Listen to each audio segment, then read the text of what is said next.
Ladies and gentlemen, today we are live for the second time as it is time for the NASCAR Xfinity Series to take their season opener to the Daytona International Speedway here this evening as we have this live commentary coverage of the Beef is What's for Dinner 300 season opener again for the NASCAR Xfinity Series. Live commentary all season long for all three of the top series in NASCAR. And this is the first time we'll get the chance to see all the new faces in the Xfinity Series. And, of course, to see who will be the first driver to lock themselves into the 12-man playoff for the Xfinity Series with a win today, assuming it is an Xfinity Series regular. Dakota Rooser, Billy Kramer, first in the chat. Welcome into the stream. Getting everything set up here. Got the raw feed available for ourselves. You'll get to see all the lap time statistical analysis as usual with these live race commentary streams, just as you may have seen last night in our Truck Series race commentary. The dual races as well on Thursday, and of course the Daytona 500 tomorrow.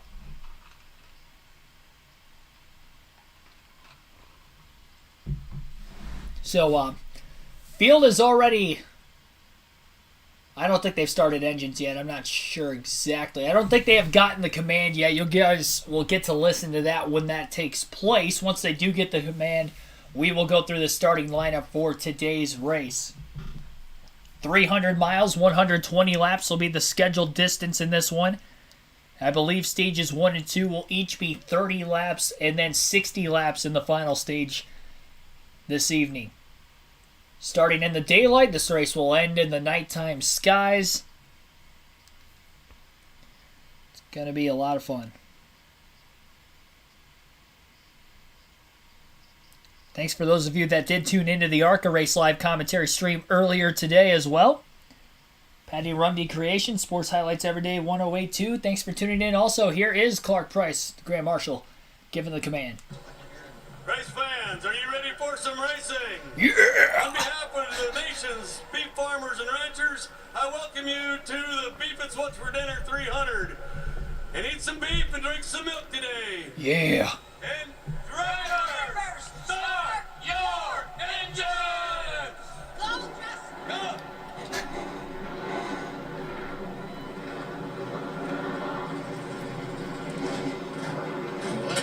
Words of wisdom there. Eat your beef and drink your milk, ladies and gentlemen. We're getting set for 300 miles at the Daytona International Speedway here today. Here is your starting lineup for today's race. It was based off of qualifying earlier this morning. Austin Hill will be on the front row, the defending winner of this spring Daytona race. We'll see if he can go to victory lane 2 years in a row. And his third time potentially in his NASCAR Xfinity Series career. He also won at a super speedway at Atlanta last season as well. Parker Kligerman outside to the front row might be a sentimental favorite. He is going to be running full-time in the Xfinity Series this year. I might have said that for the trucks last night. I meant the Xfinity Series in that 48 car, so he'll be pretty fun to watch. Not only that, but obviously not only qualifying outside the front row, he's a really good super speedway racer. He'll be one to look out for today. Cole Custer and Sheldon Creed will line up in row number 2 for the start of today's race. Custer being demoted from the Cup Series back to the Xfinity Series for SHR. Full-time this season, he'll be one of the championship favorites. And, of course, Creed, RCR Chevrolet. We know RCR usually has some pretty good cars at Daytona, and no lack thereof this year with the 21 and the 2.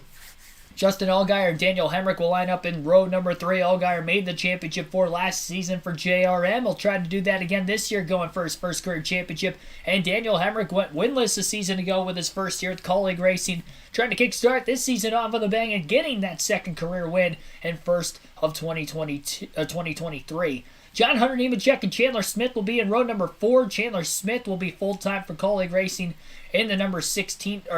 He will be... Yeah, full-time for Colleague Racing. The hashtag threw me off a little bit. He is a rookie in the Xfinity Series coming up from KBM in the trucks the last couple of seasons. So it'll be interesting to see what he can do today. He failed to qualify for the Daytona 500 Thursday night through the duels, but looking for redemption and a potential win today. John Hunter Nemechek going to be running full-time in the Xfinity Series in the 20 for Joe Gibbs Racing. He is the highest qualifying Toyota driver for today's race. And we'll see what he can do. Lack of Toyotas and Fords in the field will likely work together. Quite a few Fords up towards the front at the start. So we will see how he'll end up in today's race. Riley Herbst and Anthony Alfredo will round out the top 10. Herbst has a teammate at SHR this season. You would have to imagine that will boost his performance up, especially with the Cup experience Custer brings in down to the Xfinity Series. I expect Herbst to potentially get his first career win this season, as will, I'm sure, most other fans. Don't be surprised if he goes to victory lane today. He has won a couple stages at Daytona in this season opener the last handful of years. Anthony Alfredo, underdog race team there, the BJ McLeod-owned race team. BJ McLeod Motorsports 78 car, great in qualifying today, made it to that second session, qualified 10th. They are looking very fast this weekend. If you're looking for an underdog pick to win this race, look no further than Anthony Alfredo. Brandon Jones and Jade Buford will be in row number 6. Brandon Jones switching from Joe Gibbs Racing in the 19 car over to Junior Motorsports in the number 9.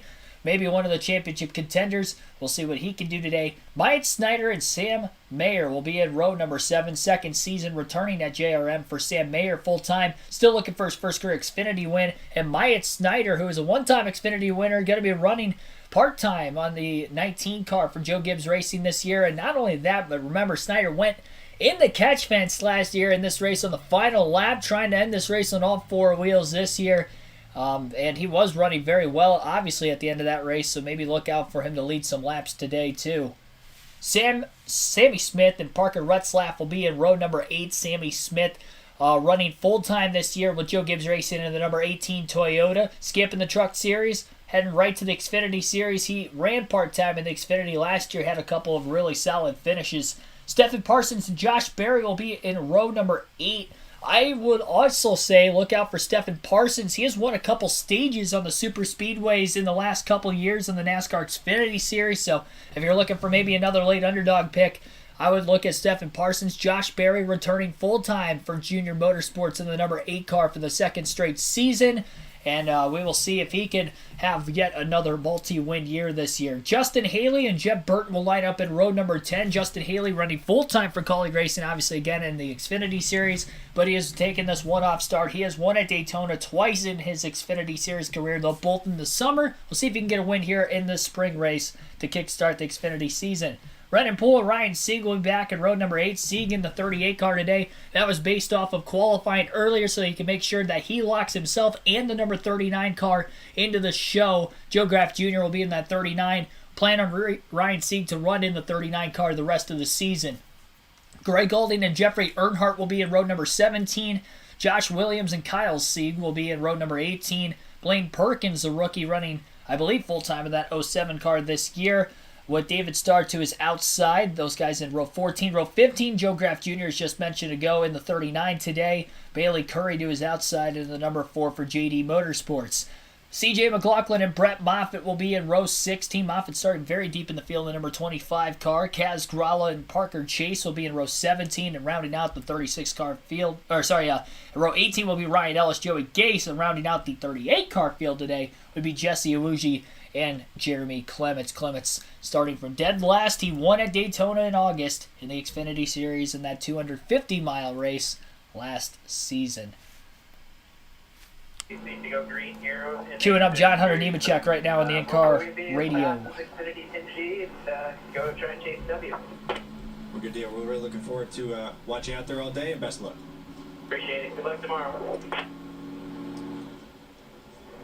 You've heard from Austin and Ryan. Now let's get to the rest of our crew. Coleman Presley, our spotter, analyst today. He'll work with Joey Logano tomorrow. Josh Sims is here. And so is the 2014 Daytona winner. Good afternoon, Regan Smith.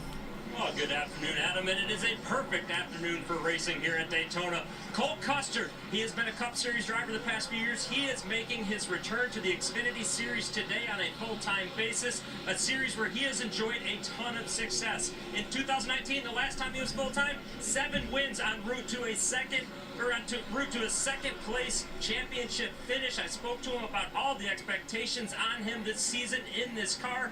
He said it's all hype if we don't go out there and execute and do our jobs well. He said he is not overlooking anybody in this series. This series is absolutely stacked this season. Josh Sims? Well, after 5 years of Joe Gibbs Racing, Brandon Jones has moved on to Junior Motorsports, and as you can imagine, a whole lot of changes for him. He says the only thing that's about the same name is the color on his fire suit and on his car. But either way, there's been a lot of transition and a lot of learning, but he feels good. And his biggest advantage, he says, is now he's got more teammates with Junior Motorsports and more allies with Chevy. So he's excited and says that could come into play here at Daytona. And by the way, it is Brandon Jones' birthday today, so he'll see if he can celebrate being in victory lane. 26 today, Brandon Jones. We send along our well wishes to him as he tries to become the second driver in series history to win on their birthday. Now we go upstairs and check in with Coleman Presley. A whole lot to manage from the spotter stand today, Coleman. It is. You know, this is a race that all spotters really look forward to. We're involved. We're involved throughout the race. Every inch of the in the racetrack we're involved with. The driver I want to spotlight today had a lot of recent success. Sam Mayer was inches away from his first win at Talladega. I'm looking for him to, you know, find that extra little bit, review and film through the offseason. I look for him to be a threat. And by the way, he has a 4-time winning spotter with Kevin Hamlin with him, who most recent had Xfinity success with Justin Haley. So look for that one car to have success today. It's an open field. Can't wait to bring it to you guys. Thank you. You might not win this race on the spotter stand, but you could lose it there if you don't have the right person calling the shots. Terry Lewis, Lost Doherty, Seth Thomas, NASCAR Cup Series 2311 Racing, also welcome into the stream. One more commercial break here from Fox. We'll stay right here with you guys, and then they are going to be going green when they come back. Cody Ware fan, thanks for tuning in. Someone is going to... Gosh, why would you even say that? I would hope not. That's the last thing we need to have happen. James Moore, welcome into the stream also. Not a big fan of the series. Since 4 days of... Oh,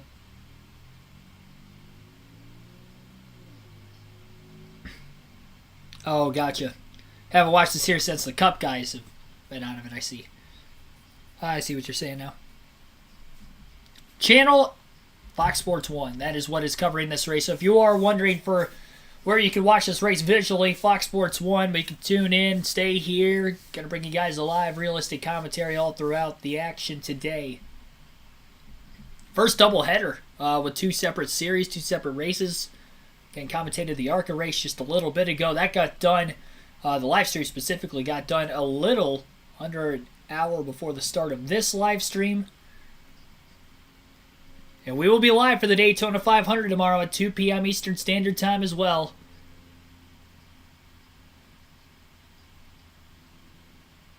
Also, if you have not joined the NASCAR Fantasy League, you got less than 24 hours to do so before the start of the Daytona 500 tomorrow. You go onto the NASCAR mobile app or website, sign up with your email. It is free to join. Chance to win 2 tickets to any NASCAR race if you're choosing the following season. If you win the regular season or the playoff championship in the Fantasy League, everybody from the regular season qualifies for the playoffs. So even if you don't win the regular season, you can still play in the playoffs. The points reset. We can have a possibility of 2 different winners, or you can win both and double down on your tickets for the following season. One person actually did that last year, won the regular season and the playoff championship, so they got 2 tickets to any NASCAR race they're choosing, and they chose for Las Vegas and Sonoma to be the 2 races. Hence, it was actually the same person who won the regular season title the year before, and they chose to go to Auto Club. I won the playoff championship in 2021, so it was just the one winner last year. 55 miles per hour is the pit road speed limit. Fuel window 45 to 47 laps for today's race. Again, 300 miles, 120 laps. Stages 1 and 2 will each be 30 laps. Final stage will be 60 in the entire second half of the race.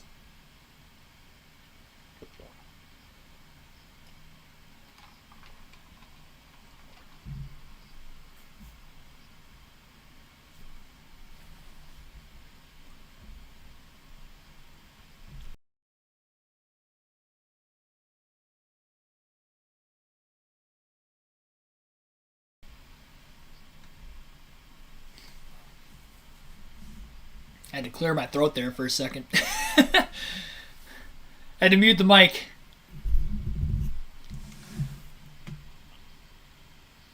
Patrick Mahomes, welcome back. Dale Campbell, welcome back.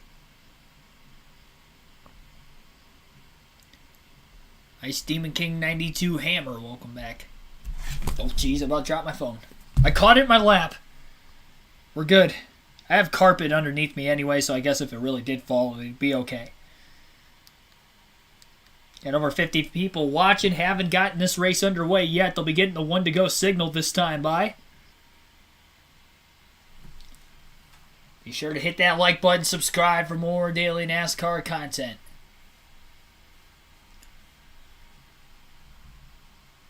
So it sounds like Jeb Burton in the 27 car, second entry for Jordan Anderson Racing. Had to have a battery change at the start, and it looks like Austin Hill's on pit road right now, too. Yes. This could be deemed a safety deal, right? Yeah. And typically, if it fits into the safety category, then maybe they'll let him have his spot back. Well, I don't know. What do you see him working on here? I think they're just changing the radio. Yeah. Just switching it out. You know what's interesting about this? I'm talking to him. He can't hear. Yeah, it seems like, there's a lot more than just the actual radio itself. There's wires and harnesses you see on the right side of your screen at the headrest. All that stuff can kind of come into play if you're having bugs like that. And a lot of them, beginning of the year, they kind of come up because, everyone's trying to get back in the swing of things. I hope they got it fixed. Yeah, it's really tough to race here without a spotter. It's impossible. All right, there we go. I'm glad they got it. But if you go back, we talked to him from the driver's seat. And when we were checking in during the commercial break, they were having some radio issues. It felt like when we were doing our due diligence on that. So hopefully they got everything buttoned up there and he'll be okay. Austin Hill rolling back onto the track. Justin Allgaier qualified inside the top 10 earlier today, looking for his first Daytona win. Welcome to 2023. Get this party started in the right manner. Done a heck of a job all offseason. Thank you for welcoming me with open arms. Let's have fun in 23, boys and girls. Hello, my friend. It's our time. Let's go do it. Thank you, Scott. Ready to park on the TV, guys. Awesome job. Let's have some fun today. Have a great year. Thank you so much for the opportunity. I'm ready for this. Whatever it takes. So Austin Hill will have to start to the rear of the field. They had to change his radio out as he had no communication with his spotter. So definitely a problem. They will be still going green this time by, so they have not added an extra lap, which means Austin Hill will start at the back. He qualified on the pole, so already going to have to go to the tail end of the field before the race even starts today. So Cole Custer has shifted up to the front row on the inside lane, but I do believe the control car will be Parker Kligerman on the outside now.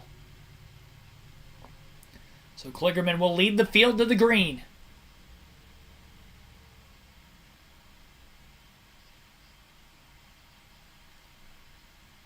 Into the Geico restart zone. A big jumbled start mid-pack. Green flag is back in the air. Had some drivers spinning their tires further in the back. Had to go 3 wide just to miss them. One car pulled down to the double yellow line out of the way initially, then back into traffic. Now as the field is starting to enter into turns 1 and 2. Kligerman is all clear. Didn't get a massive shot from the 2 necessarily, but a better launch than the 0-0 underneath. Sheldon Creed pulls back alongside of Cole Custer onto the back straightaway, and Kligerman stays on the outside right in front of the 2. Custer going up to try to side draft the 2 of Sheldon Creed. He doesn't have a lot of help from behind yet. Justin Allgaier, John Hunter Nemechek are there. Now they give the 0-0 a big push.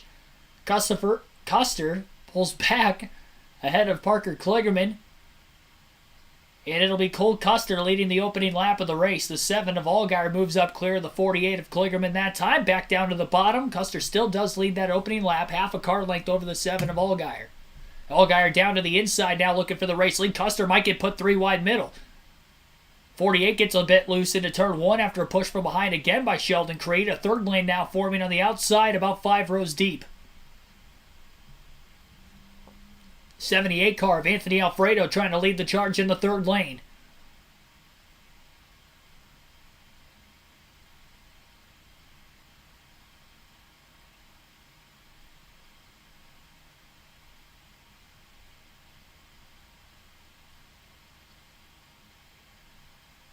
Riley Herbst moves off the bottom. He'll lead the outside lane. Now the 20 moves up, followed by the 7 in an accordion effect. Allgaier will also lead lap number 2. So Custer led lap 1.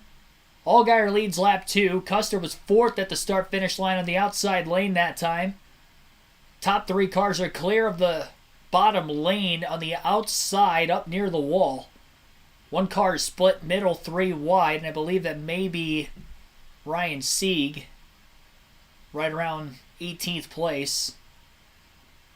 He'll be going backwards until he can find a hole to find himself in line on either the inside or the outside. Not a lot of side drafting going on, though, right now. The inside all the way near the WL line as you would usually expect, but the outside lane is up near the wall, not really hugging the inside lane, quite like you would have saw in the truck race last night or the ARCA race earlier today. Allgaier leading lap 3 at the line that time. A lot of side drafting in the tri-oval, specifically from John Hunter Nemechek on the second place car of Brandon Jones. So 2 Junior Motorsports Chevrolets down at the bottom, leading the field of Justin Allgaier and Brandon Jones, 4 laps in of 30 in stage number 1. And then you got 2 of the SHR Fords on the outside behind the lone Toyota at the front of the field of John Hunter Nemechek. Sam Mayer pulling down to the bottom, 3 wide. That's going to put the colleague car in the number 10 of Justin Haley in the middle. He's got a teammate behind him of Chandler Smith, and the 11 is just in front of him as well of Daniel Hemrick. Austin Hill up the middle, started last, and is already inside the top 10 at 4 laps as he is 3 wide middle behind the Colleague Racing Chevrolets. That is unbelievable.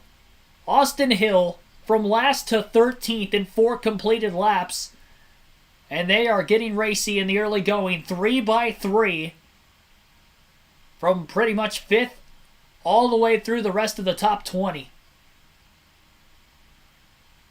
Jeb Burton, who also started deep in the field, might have followed Austin Hill.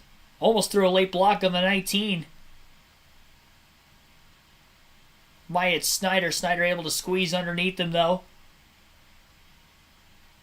Top 3 cars that were on the top move down to the middle in the center of the corner and then back to the outside by the time they get to the front stretch. So Allgaier has led the first 4 laps after the opening lap of the race was led by the 00 of Custer. Side by side for the lead into turn 1 now. The outside staying more coordinated, and it'll be John Hunter Nemechek trying to take his first lead of the afternoon. Still side by side for the lead on the back straightaway. Brandon Jones moving up in front of the Colleague Racing cars, as well as Allgaier, maybe trying to go up and side draft the cars on the outside lane, then back to the bottom. The 11 moved down with them, while the 10 of Haley stays in the middle. He's got momentum, and he's going to still split the middle lane in the middle of turns 3 and 4. He's got Parker Kligerman in the 48 to his outside, and his teammate Daniel Hemrick down low, and I wonder if Hemrick may let him down to the bottom if he can pull clear.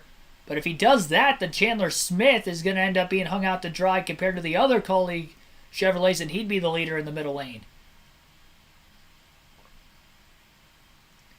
Cars dancing around quite a bit. I've noticed during speed weeks this year, it does seem like Daytona's slowly losing a little bit more grip year after year since the repave back in 2011.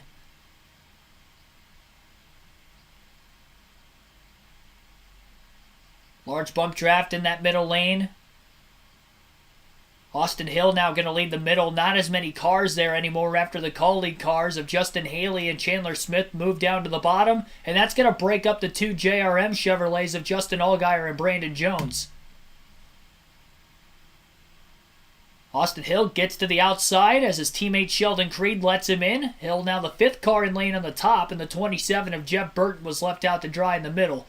4 car having an issue. That's Bailey Curry for JD Motorsports. Heavy smoke poured out of the back of his car. We're under caution for the first time on lap 8.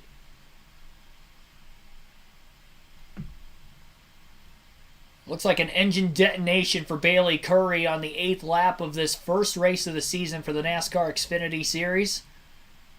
John Hunter Nemechek looked to have been in the lead when the caution flag came out. Be heading to their first commercial of the day. We will stay right here.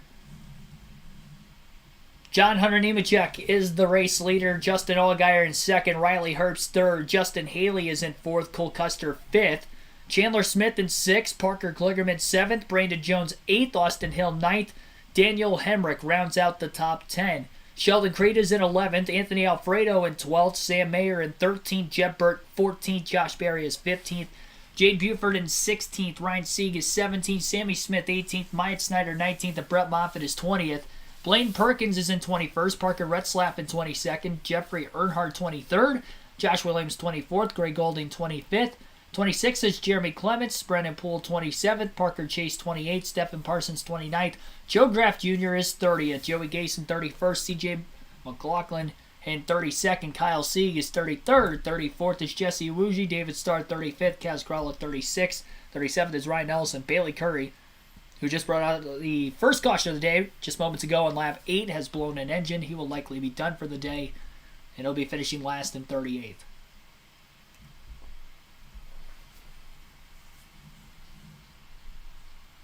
John David, welcome back in. Joseph C3, thanks for tuning in. No Torres, welcome into the stream. Mark 63. Yeah, it looked like an engine failure for sure from Bailey Curry.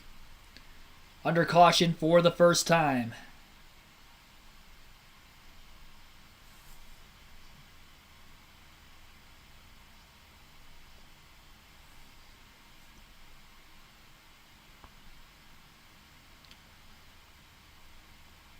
Put up a poll earlier on before the start of today's race. I'm about to look that back up to see who the leader is. I asked you guys who you thought was going to win this NASCAR Xfinity Series race.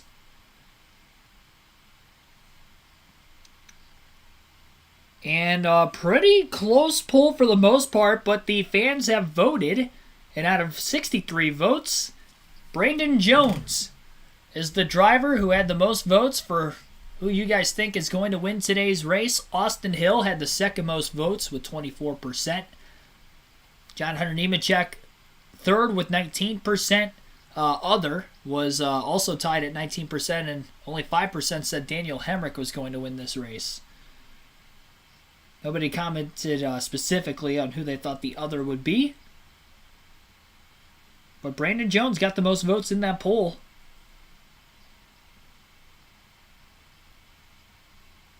Be interesting to see if he does win this race. He's in the top 10 here in the early going, currently in 8th. Robert L., thanks for tuning in. Wade, welcome back into the stream also.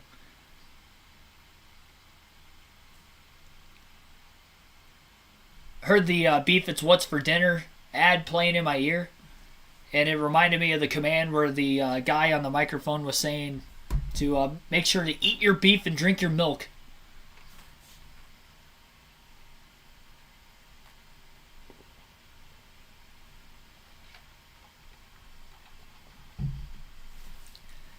Got a Wendy's commercial going on with Noah Gragson. Well, it's a mid-race commercial, but I do have to say, of the paint schemes in the Daytona 500 this weekend, my personal favorite is that Noah Gragson number 42 car. I'm not going to lie.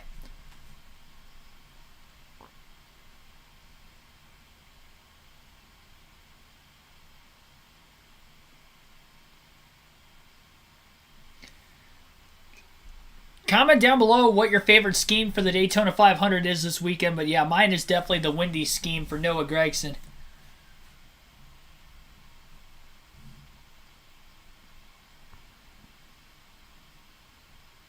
Sentimental favorite because he had Ty Gibbs as a teammate last year. That's fair. I think he's got more fans now going to Junior Motorsports for sure.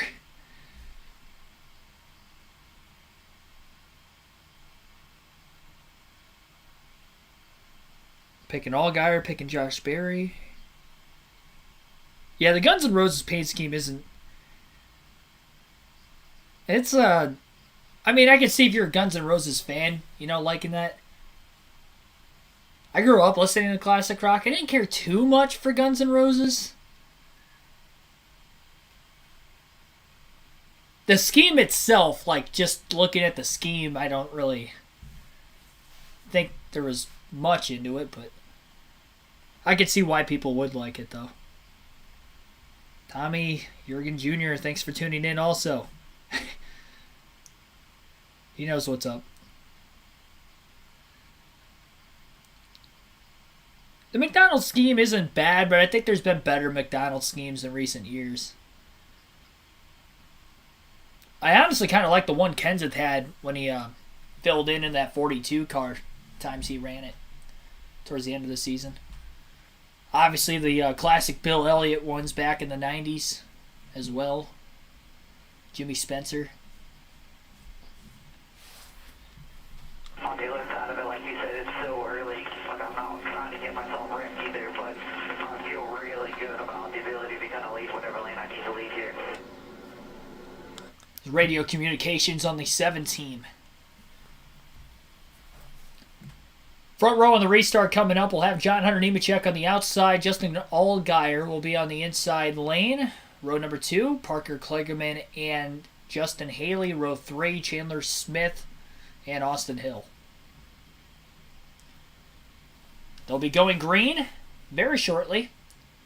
Pace car is just now pulling onto pit road. Nemechek will be the controlled car on the restart on that outside lane. And we'll see who will get the better push. Got a Toyota and a Chevy on the top and 2 Chevys on the bottom. Green flag back in the air at Daytona following the engine failure from Bailey Curry. 20 laps to go. Make that 19 laps to go in stage number 1. 48 going to initially launch the 20 up to the outside lane, but they gave up way too much room for Austin Hill and Brandon Jones to get underneath. Anthony Alfredo quickly forming up to the outside, and before we look, they get half a lap in and they're already 3x3 again. Side by side for the lead going on right now. Hill will jump up in front of the 48 car in the third lane on the outside, and the 20 will also move up right in front of Austin Hill. Justin Allgaier has the 10 car of Justin Haley still behind him. Brandon Jones leading the middle group with a colleague Chevrolet behind him as well in the 11 of Hemrick. Austin Hill moves down in front of the 90, side drafts the 10. He'll pull past him. And meanwhile, John Hunter Nemechek will lead this lap at the start-finish line by inches over Justin Allgaier after an aggressive side draft by himself as well. Doesn't have a lot of help behind him, though. He's got a little bit of a gap built up between himself and the 21. So meanwhile, tries to side draft the 7 in the middle of turns 1 and 2 to stay side by side.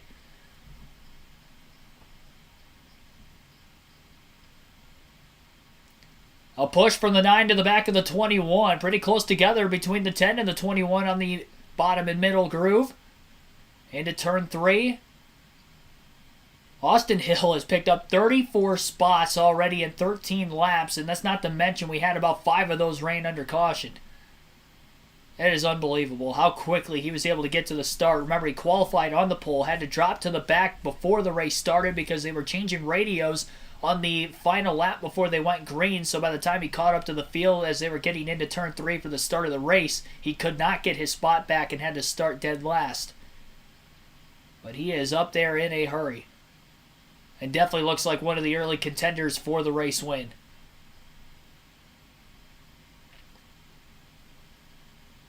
Daniel Hemrick has moved into the outside now in front of Parker Kligerman, abandoning behind the 21 of Austin Hill. The 20 moves up in front of the 48 and the 11 now to throw a block on the outside. And here comes Hill again up the middle with a push from the 19. Nemechek is consistently checking the inside and middle lanes of the racetrack. Nemechek side drafting the 10 of Justin Haley right now, who's the second car in line on the bottom. Allgaier stays on the WL line and continues to lead. Big block by the 20 onto the outside lane that time as Hemrick nearly got to his outside. Almost into the outside wall with the 20 car. And now Austin Hill is underneath the 23x3 from third on back. Quite a few drivers holding back, not in this lead pack necessarily, but it looks like about the top roughly 20 cars, give or take, are in this lead group and all battling for stage points that will be rewarded in another 15 laps.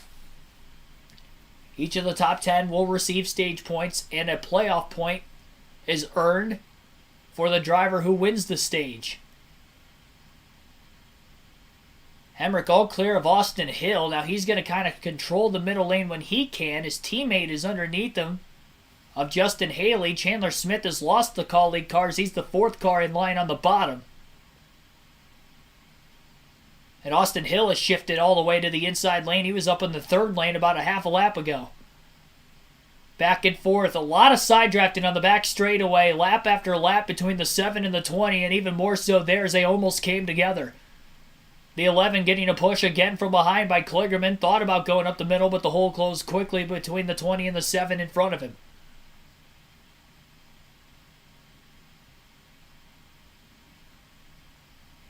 A lot of action going on in the early going of this race. No lack of it whatsoever in the opening laps. I believe Allgaier led that lap barely at the line. Not a lot of help with him. Justin Haley moving down to the bottom, the 7 down in front of him, and all of a sudden there are only 2 cars in the middle, one of which is Brandon Jones, and I believe Blaine Perkins in the 07 behind him, and they are going backwards. Onto the back straightaway, now they'll get a little bit of drafting help as Allgaier pulls up to try to side draft the 20. A couple other cars lane changing. Parker Kligerman now went to the middle, back to the top. That's going to hold another car in the middle lane. That is going to fall backwards, and that would be Daniel Hemrick in the 11. The 19 going to pick him up in the draft, but it's just those 2 and no other help.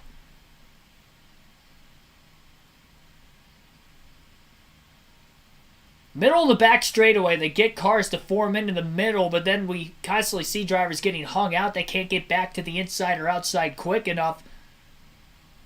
Brandon Jones finds himself into the outside. Hemrick's still looking for a spot. He may be able to get to the bottom here quickly. Not quite. He pulls back along the side of Jeb Burton, who is underneath him right now. Sammy Smith to his outside in the gold 18 car. And back down to the bottom he'll go. Stage number 1 at Daytona for the Beef It's What's for Dinner 300 for the NASCAR Xfinity Series, as there's about 13 laps to go in the stage. Side-by-side commercial break on Fox Sports 1, so I'll continue the live commentary coverage. Your top 5 right now: Justin Allgaier, the race leader. Justin Haley in 2nd. John Hunter Nemechek 3rd. Austin Hill is 4th, and Parker Kligerman rounds out the top 5. Allgaier has led the most laps in the early going of this race so far today, with approximately 10 laps led. John Hunter Nemechek has led 7. Austin Hill and Cole Custer each with 1 lap led. And we've already, despite the 4 different leaders, have had 9 lead changes in the first 17 laps.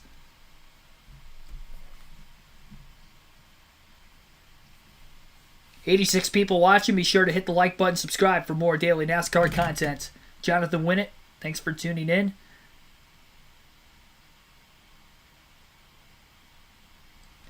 Some great racing here at Daytona, though, so far. And for those of you watching on Fox Sports 1, not missing any of the action either.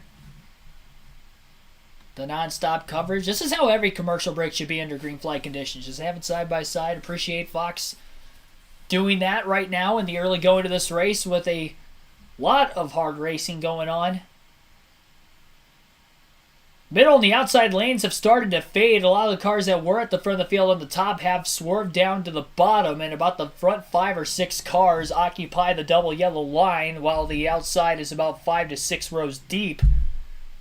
That has forced John Hunter Nemechek back there quite a bit, as he is running around 6th right now.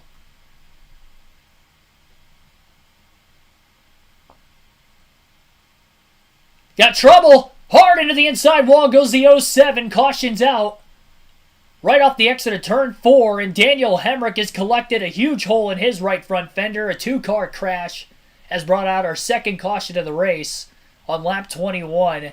Heavy damage for the 11 of Daniel Hemrick, who ended up losing a lot of track position while running in the top 5 just a few laps ago. He got put 3 wide middle in the sucker hole, as Darrell Waltrip used to call it, and he went straight backwards.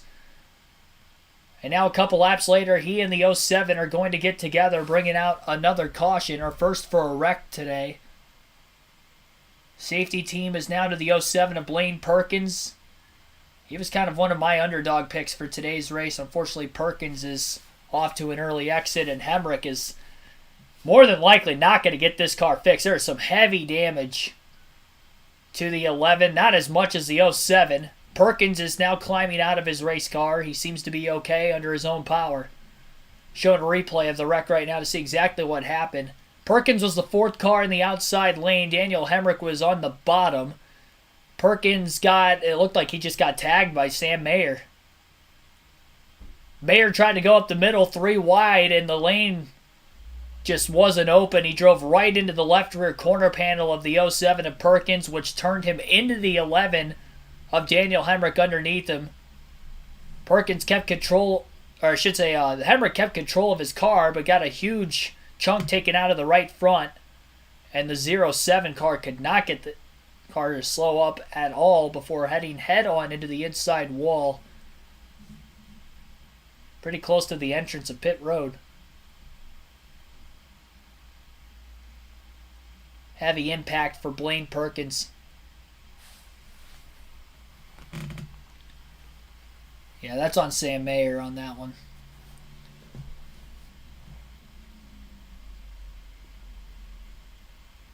Hemrick is going to the garage. It definitely looks like the axle is broken on that race car. Any interviews you get from this accident, you guys will get to listen in, of course. A lot of fluids leaking out into the grass from underneath the 07 as they tow that race car away. 9 laps to go right now in stage 1. They'll get this restart in. We'll probably have anywhere between, if I had to guess, 4 to 6 laps to go in stage 1.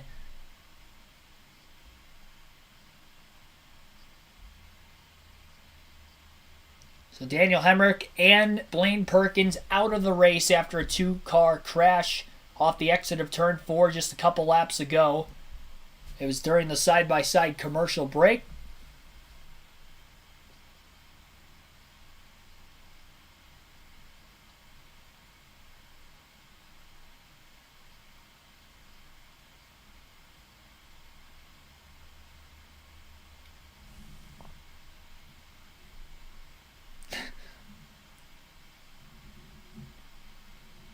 Patrick Mahomes in the chat is talking about the Burger King commercial. At randomness. Burger King hasn't been in NASCAR for some time now. The last I can remember was BK Racing. The Matt DiBenedetto, Landon Castle days. Castle usually had the Dr. Pepper car, if I remember correctly. DiBenedetto had the Burger King car. They probably alternated back and forth. Best Burger King paint scheme of all time, though, is Tony Stewart. Also the best Burger King NASCAR commercials of all time. Or with Tony Stewart. Conman2511, thanks for tuning in. Luckily, I ate in between streams, so talking about food isn't as agonizing as it was about an hour and a half ago during the ARCA race.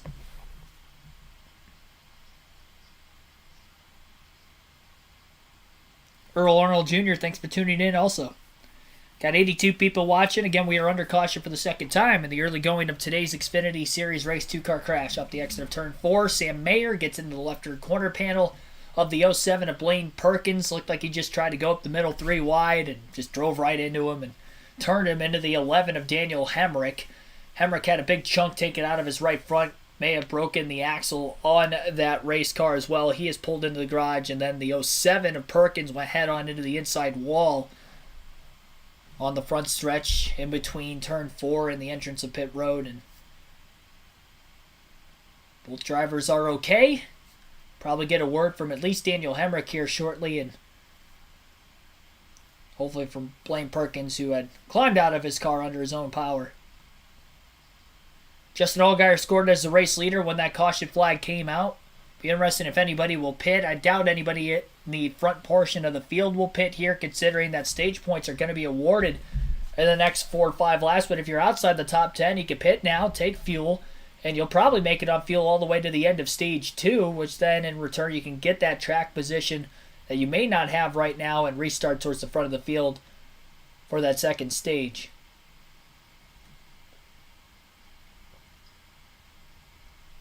Yeah, Gregson's got a windy scheme.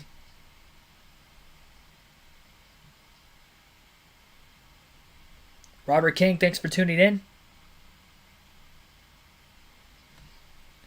And here are the pit stops. Just complete, gain that track position for our second. Sam Mayer, Riley Herbst are in. Varying strategies.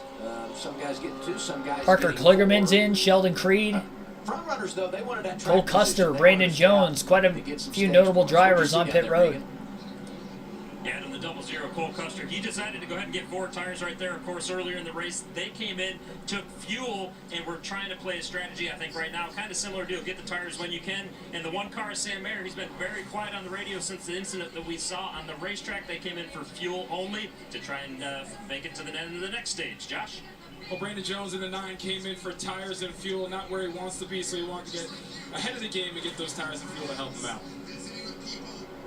I don't like that play. If you don't have the track position now, why not come and get your 4, restart up at the front of the field, at the stage break. So I don't mind that play if you were outside the top 10 or something like that. I think that's a smart move. Fuel window today is right around 45, 47 laps, and that really shouldn't come into play until we get into that final stage, and could very well have to make a green flag pit stop, and we were talking about that earlier, but that's way down the road before we'll have to figure on that.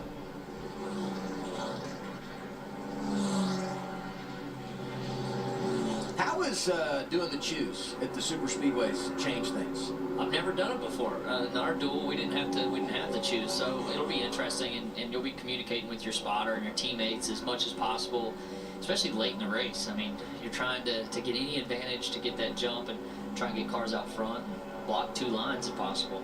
Yeah, it's going to be, that's interesting, because you're going to be conflicted, I feel like, on, okay, do I line up with my manufacturers, my teammates, do I give up a row or 2, to line up with my guys? That's going to be some tough decisions, you obviously want to find those people, but convincing us, or convincing myself at least, to give up like 2 rows to get lined up, I don't know. So I'll be curious to see how that plays out come tomorrow.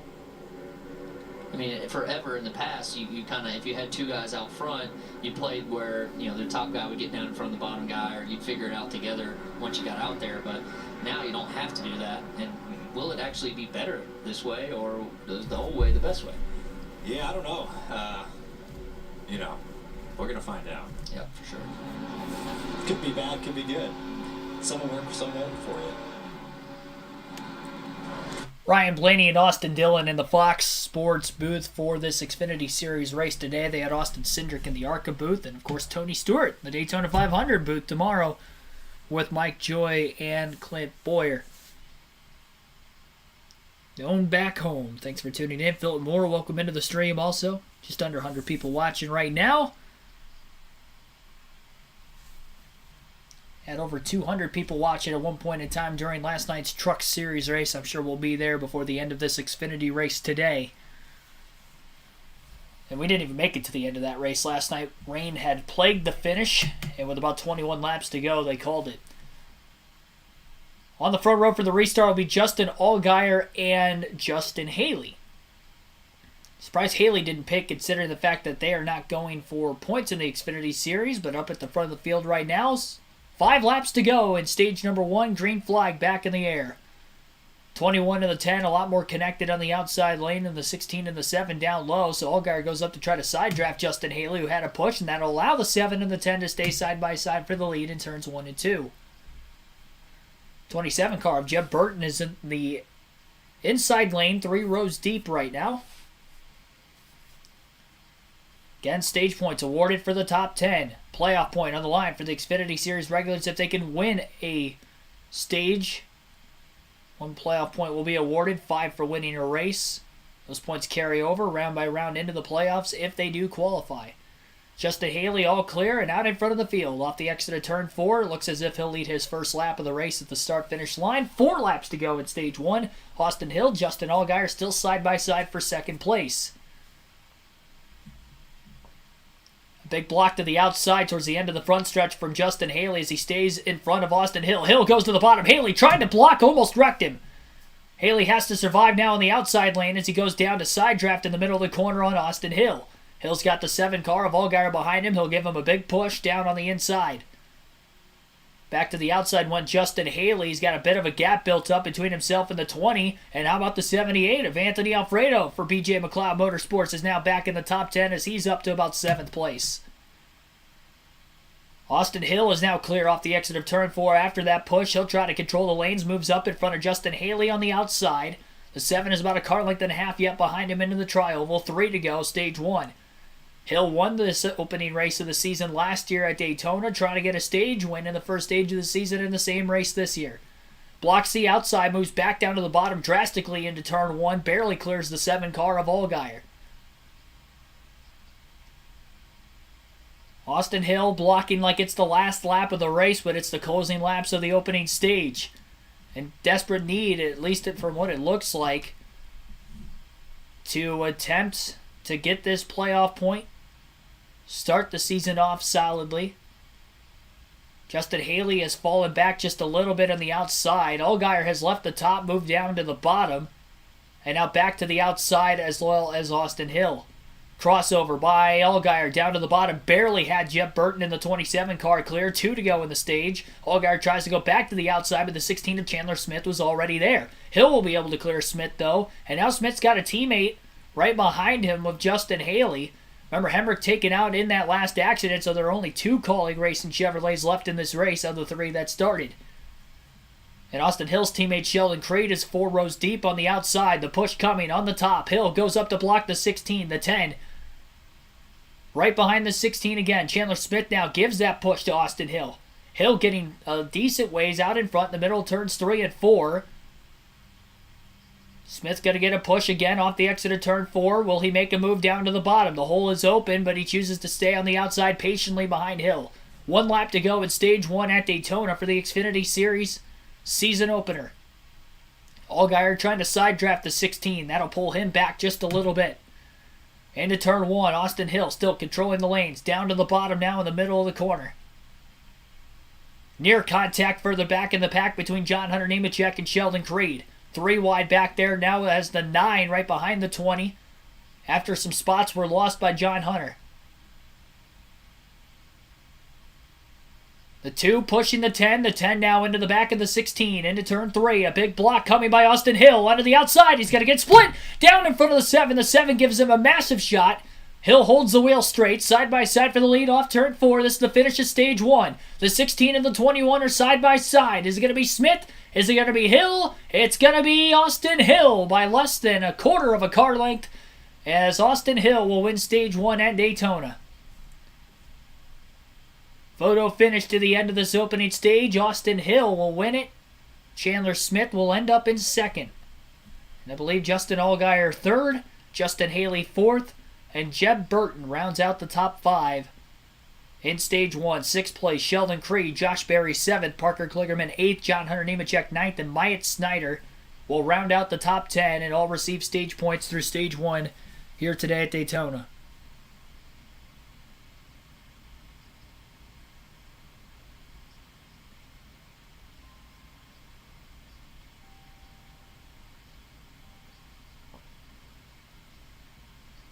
So Austin Hill wins stage 1.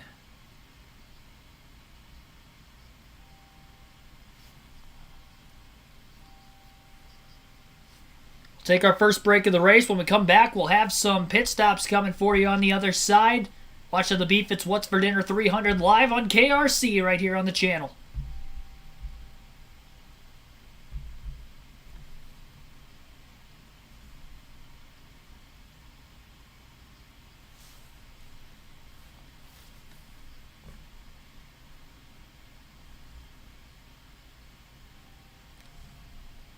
Austin Hill currently is the leader. We definitely know that most of those drivers that finish at the front portion of the field will have to pit here. Now, Parker Kligerman, who was in the top 10 right before the end of the stage, I think he is going to be... Him and Sheldon Creed had already pit. I remember them pitting, so they'll probably stay out and be the leaders on this restart. Unless they go and take fuel only, but I'd have to imagine everybody that has not pitted yet will come down and take tires.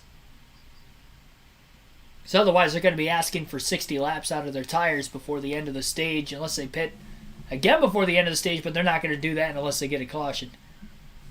The stage break is now our 3rd caution of the race today. Again, stage 2 will be 30 laps, just like this opening stage, so the next race will be to lap 60. And that will mark the halfway point today as well. All the Chevys at the top portion of the field right now. top 8 were all Chevrolets at the end of stage number 1.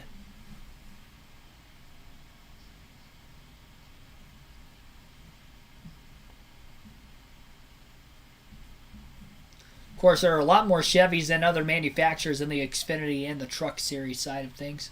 More so in the Xfinity Series.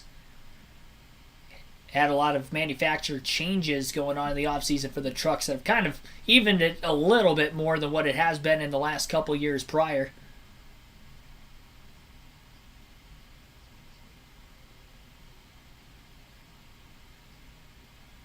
Sean Murphy, thanks for tuning in. Make money on the live feeds? Yes, sir.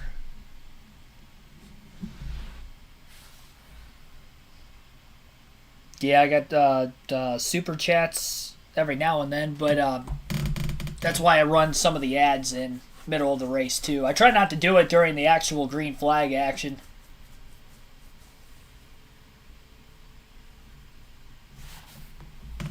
Austin Hill wins the stage, but he might have lost a drafting partner later in the race, huh? Yeah, you know, we talked about it. It was close. So let's radio dial up the 21 car. Radioing in with Austin Hill in the 21. After pit stops? Okay, yeah, let's wait. Yeah. Okay, never mind. They're going to do that after pit Austin stops. Newell was late. You know, he kind of was indecisive.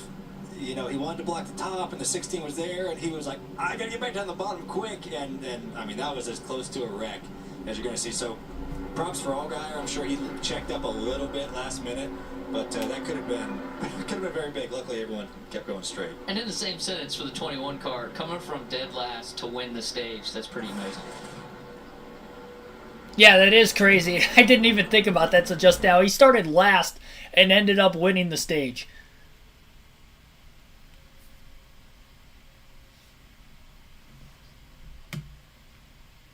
$30 laps. I mean, he got up to 13th in 4 laps. Went from last to 13th in the first 4 laps of this race. Ended up winning stage 1. Austin Hill looks like the guy to beat here in the early going. Cars are heading onto pit road, and here are the stops. Come down here, among them, Austin Hill. They're headed your way, Josh. Yeah, let's talk about the 21 of Austin Hill. He's really happy with his car. Other than that radio issue, everything has been good. Other than that late move, and speaking of that late move, the 7 of Justin Allgaier, happy with his car as well. Just not happy with the 21, Regan. Lieutenant Justin Haley's race car is just a little bit dancy right now. You see the strategy there, lefts for him on this stop in the 16 of Chandler Smith.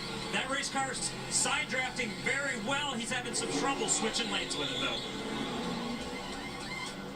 You see a lot of guys putting those wrenches in the back of the car. They're making some adjustments on these cars to either tighten them up, free them up. Different guys have different problems, it looks like. A lot of adjustments were made.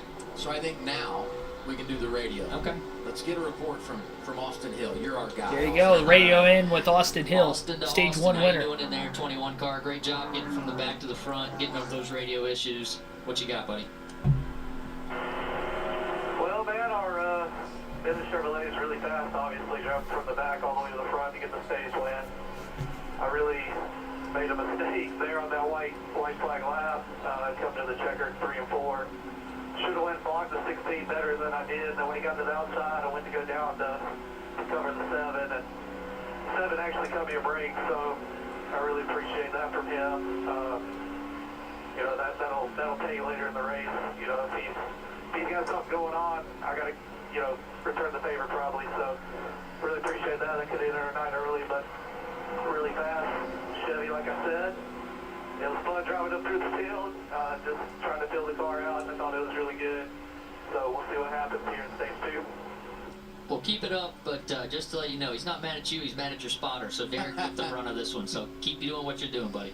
I hear you on that. Derek's been doing an awesome job, so we work really good together, and hopefully we can bring this thing home. And a special thanks to Bennett Transportation sponsoring that onboard camp. Yeah, I don't want to get copyrighted for that playing in the background. All right, so did I have Hot Wheels growing up? I did, but I had way more NASCAR diecasts. I'll tell you that much. I didn't start collecting all these 124 scale diecasts until like a year and a half ago or so. So I wish I would have started collecting them beforehand. I went to Bristol for the night race in 2021, and that was when I started the collection. Now I have like 50 of them. Some would say I have a problem. I haven't bought any since I went to Talladega in the fall last year, though. Problem is because these cases are full. I got to get another case. I have, you can probably tell by now, but I actually have some sitting on top of the case. Each case holds 24, 8x3. And then I have like 3 sitting on top of them. I have a couple of IndyCar diecasts that I got when I went to the Indy 500 last year. Those don't fit in the case itself because those diecasts are bigger than the 124 scale NASCAR diecast, so those had to sit on top. But yeah, I need to get another case. I mean, there's some of them that are my dad's that I've been kind of slowly cycling out. I think of the ones that are in there that are not mine. I think there's only like maybe 4 or 5. So, yeah, most of them are mine to keep that I bought over the last handful of years. Every live commentary stream, though, I'm going to be, I didn't do it for the ARCA race earlier, but for the other races, going forward, I will show off a diecast. So, at the end of Stage 2 is when I'll be doing that.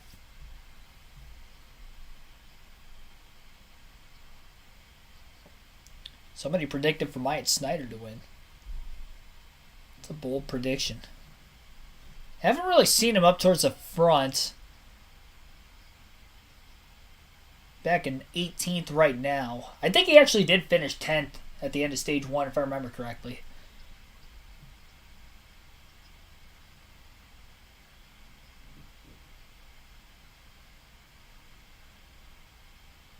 I made sure to pull the diecast out before the start of the race, too, so I already know which one. I don't have many Busch/Nationwide/Xfinity cars, but because it's an Xfinity race, I feel like I have to show off an Xfinity car. Especially because it's Daytona. I have one in particular that makes sense with me showing. Showed off the Jay Sauter truck diecast. That's the only truck series diecast I have. Black number 3.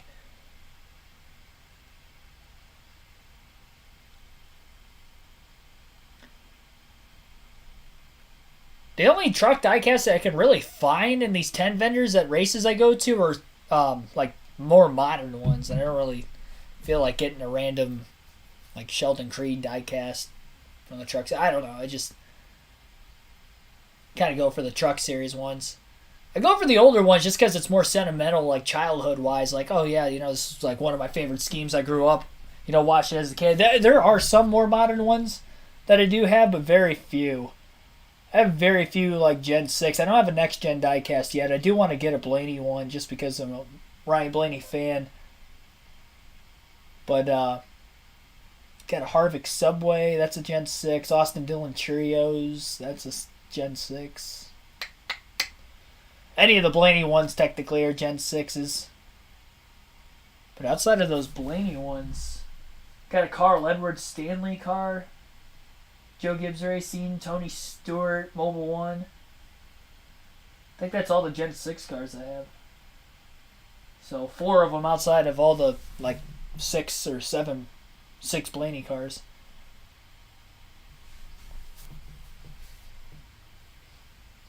Harry T, thanks for tuning in. I do not have any Logano diecast. If I were to get one, I'd want to get a Steve Park throwback. Just because I like that Pennzoil paint scheme in particular. Which reminds me, a Steve Park diecast would be pretty cool. Green flag back in the air at Daytona. Stage 2 is underway. Sam Mayer, Sheldon Creed will be on the front row for the restart. Creed's got Parker Kligerman back on the outside. Kligerman's been hanging around at the top portion of the field a lot in this race. He's been in row 2 for these restarts the majority of the time, and now he's the push car on the outside again with Sheldon Creed in front of him. Riley Herbst is the push car on the bottom with Sam Mayer. Can't lock bumpers in the NASCAR Xfinity Series. Kind of saw that in the truck race last night. You'd see somebody push, and then they'd have to let go after a few seconds. Same case here on the Xfinity side. Kligerman thought about pulling down to the bottom, ends up staying on the outside instead. Interested as to why he did that. Maybe he just saw the run coming from the 51 of Clements behind him. Clements also started pretty deep in the field, and he has now worked himself into the top 5. Sheldon Creed going to lead his first green flag lap of the race for RCR after his teammate Austin Hill just won Stage 1. Creed stayed out of the pits as well as Mayer and a handful of other drivers who pitted during the caution that came out for the wreck between Daniel Hemrick and the '07 car of... I'm blanking out on who was in the '07. Blaine Perkins. Good thing I've got the list of drivers in front of me. I knew that too. I don't know why I stumbled on that. It wasn't as bad as the ARCA race at times earlier, I'll tell you that much. I got better in the second half of the race. It was starting to click in my brain who was in whose car, but that first half of the race was pretty rough. I'm not going to lie. Felt like it at least, and maybe it wasn't as bad for you guys, but my eyes, I was like, man, I am absolutely bombing this thing in a bad way. Sam Mayer going to lead his first lap at the line with Riley Herbst to his inside.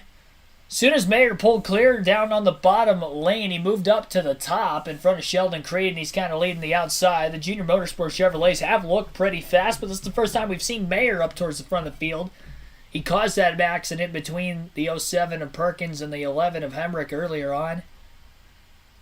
And he has gathered himself up here. He was leading on the last lap in the fall race at Talladega last season, and then ended up getting passed coming to the checkered flag through the tri-oval. So he is used to leading laps on the super speedways in the Xfinity Series.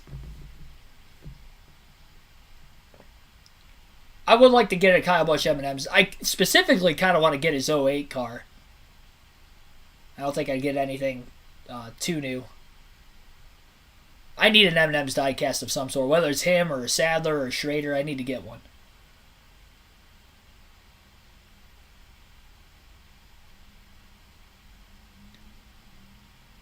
Ten laps into stage 2 already. We'll have 20 laps to go at the start-finish line this time by in this second stage. Sheldon Creed getting a big push from Parker Kligerman. Bottom lane starting to coordinate up a little bit. Allgaier ended up in the middle there for a second after a shot from Jeb Burton in the 27. And we have 3 lanes forming once again at Daytona. We've seen quite a bit of 3-wide racing in this Xfinity race so far today. Justin Haley leading the middle with Justin Allgaier right behind him. Looks like Ryan Sieg's going to move up in front of that group now. Oh, we got a crash. One car in the wall, and it's Sheldon Creed. And a big wreck going into turn 1. Allgaier's around. He slides back up into Justin Haley. Caution is out.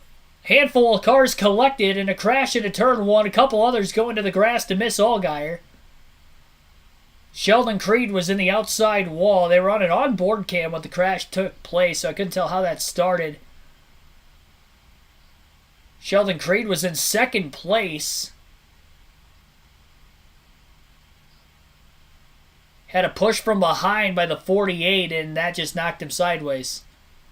Parker Kligerman bump drafting right as they were exiting the tri-oval. It looked like the 7 of Allgaier locked the brakes up, and that's what caused him to slide. He didn't get hit by anybody. But he had locked the brakes up. He spun, and then when he had spun out, he kind of clipped the 10 of Justin Haley. Not a lot of damage on Allgaier and Haley's race cars, but significant damage to the 2 of Sheldon Creed, who compacted the outside wall pretty hard with the right front fender. Our 4th caution of the race is out with about 20 to go in stage 2. It's not the big one, but a few cars were collected. Could have been a lot bigger than what it was, considering that wreck started at the front of the field. And the fact it was going into turn 1, too. Right on corner entry where things start to really tighten up.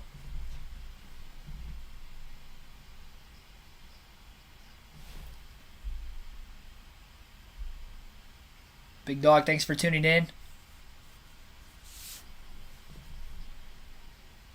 Yeah, he started pushing, Parker Kligerman started pushing Sheldon Creed in the middle of the tri-oval. The initial shot was okay. And then by the time they got to the exit of the tri-oval, where the cars started to get a little lighter off the exit of the banking, is when Creed lost control and ended up in the wall. It was just not a good spot to be pushing him, really, is what ended up happening. Even though the initial shot was okay, I think one slight bump he would have been probably alright because he did hit him pretty square, but holding on to him a little bit too long. It could have been possible that Creed might have lifted because he was getting pushed by the 48 and they were closing in pretty fast on Sam Mayer, who was leading the pack right in front of him, and I wonder if maybe that caused Creed to lose control. I getting out of the gas after nearly getting sandwiched between the 1 and the 48. Don't have any throttle telemetry to look back on, so.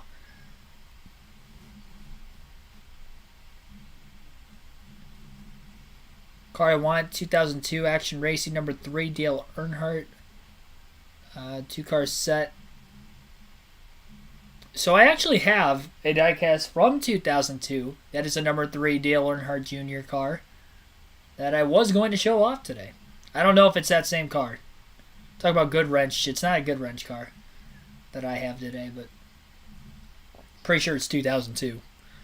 It might be 2003, but I think it's 2002.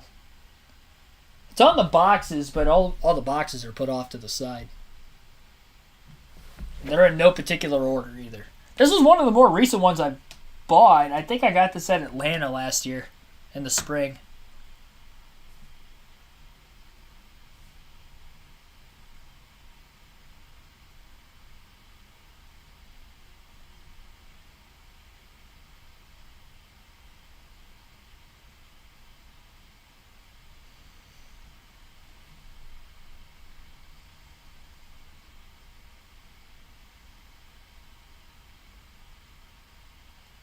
Honestly, didn't realize that Dale Earnhardt won the first ever Xfinity race at Daytona back in 1982. Showing a lot of classic stuff on the course of these last couple telecasts. They showed some highlights of the 2000 truck race at Daytona, the first ever one there, and I'm sure we'll see some other stuff from the Daytona 500. NASCAR celebrating its 75th anniversary this season. And it'll be the 65th running of the Daytona 500 this weekend as well.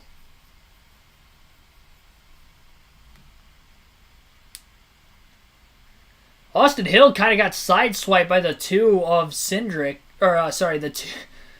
That's the Cup Series. The 2 of Sheldon Creed. When Creed initially got loose, he turned down, made contact with the 21, and that's what sent him back into the outside wall. Again, quite a bit of damage to the right front fender. I think Creed might be able to continue, but you'd have to imagine aerodynamically that car's not going to be as quick as it was. And I don't think there's too much damage on the 21 car.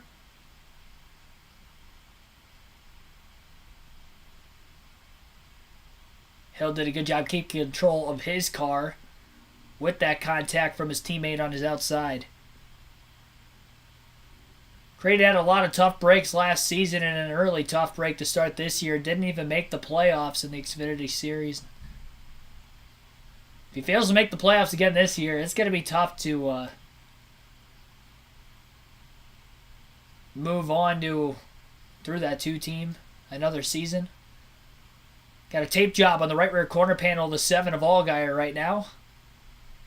That was from the contact he had after he had locked the brakes up, slid. His right rear corner panel is what tagged Justin Haley in the left side door of Haley's car.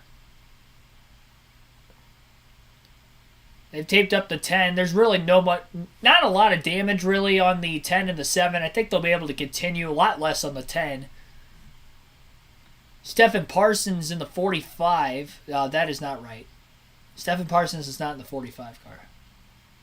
Fox messed that graphic up. I thought he was in the 07.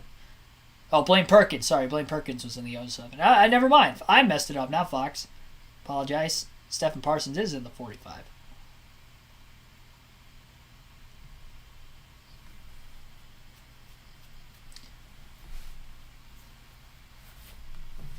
Bad block, and the whole field's wrecked. So we can't get too far out. We want to keep them about half to 1 at the most back, right? And you're going to be in your mirror, damn near more than you're out front, right? Listening to me, using your mirror as well. What's up, Regan? Adam, you're always learning that. That was team communications with the 1. His driver, Sam Mayer, continually giving him more advice on what he needs to be doing to stay up front right there. Kevin Hamlin, one of the best on the roof. I know this because he was spotting for me in 2014 when I won this race. He was great. Holman? Yeah, you just talked about Kevin Hamlin. Like I said at the beginning of the broadcast, this is our first race working together, so they're trying to recognize what can be better, what could be worse. What Kevin's explaining there is he doesn't want Sam getting more in a car linked out. The reason for that, the further out in front you are, the easier it is for that back car to burst your bubble, and then ultimately it makes it harder on the spotter to make that 50-50 decision. So once you can keep them within that little bubble push, it makes the spotter's job a lot easier, ultimately makes the driver's job a lot easier. One thing to be mindful of here as we get set for the restart, if you were involved in that crash, you get placed on the damaged vehicle policy. You get 6 minutes to repair the car, and then you have to meet minimum speed once we return to the green flag. So those drivers involved in that crash are going to be in a circumstance here where they have to meet minimum speed. Once they do, that damaged vehicle policy is canceled, and they wouldn't go under the clock again unless they were involved in another incident. You saw Sheldon Creed back on pit road. So is Justin Haley, but he's pulling away. It looks like Creed is unbuckling the belts, and it would appear he will be done for the afternoon. Yeah, rough start for the Whelen Chevrolet. I mean, we're up front tonight showing themselves, and unfortunately, you get a push through the trial like that, and there's not much he can do when your rear wheels are off the ground like that. Parker actually had some radio we heard earlier where he felt like it was his fault, just a little too much of a push. Halfway through our second stage. Front row on a restart. You mentioned Parker Kligerman. He's on the inside of Sam Mayer. Mayer's got his teammate right behind him. That would be Brandon Jones. Parker's kind of got a teammate there, too. 15 laps to go in stage 2 as the field heads into the Geico restart zone. Sam Mayer and Parker Kligerman on the front row. Mayer, the controlled car. He'll elect the outside lane for the restart. And we're back under green flag racing again at Daytona for the NASCAR Xfinity Series. Brandon Jones on the outside right behind his teammate, getting a push from the 98 car of Riley Herbst.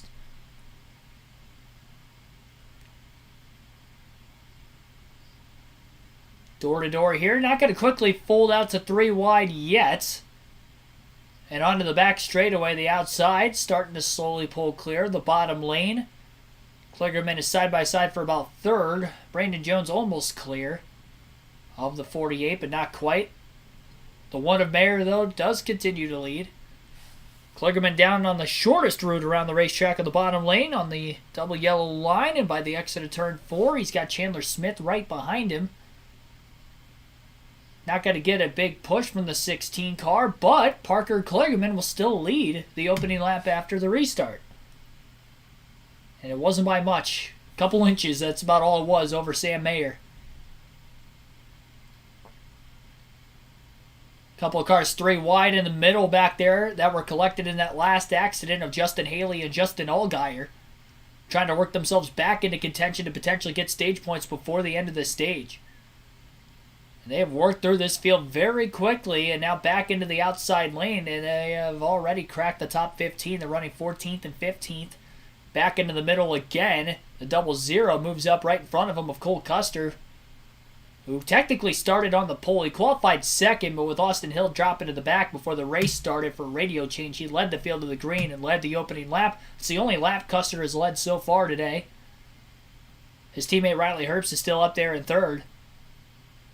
Ryan Sieg in the 4th place position. Jeb Burton 5th. Parker Kligerman 6th. Anthony Alfredo 7th. Some underdog teams running 4th through 7th on the leaderboard right now. Brett Moffitt in the top 10 for the first time today in the 25 cars. He's up to 10th. Austin Hill, defending winner of this race, right in front of him. And Hill getting a push from Moffitt on the back straightaway. Not too many cars on the bottom anymore. A couple moving down to the inside in the middle of the corner. That may hang out the 9 car of Brandon Jones. Jeb Burton goes back up to try to block the 78 of Alfredo.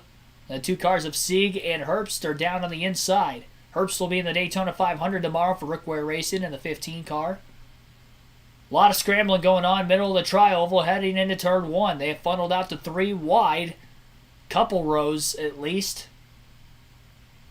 Justin Haley thinking about going into the middle and does, right behind the 27 of Jeb Burton, who's trying to lead the middle lane right now. 16 going with his teammate Chandler Smith follows Justin Haley. And they are really bottlenecking on the outside right now, on the back straightaway, and that's allowing the shift on the bottom. If they could get the numbers to move forward. It's like a slinky. The way they kind of pull apart and compress back together again on the back straightaway.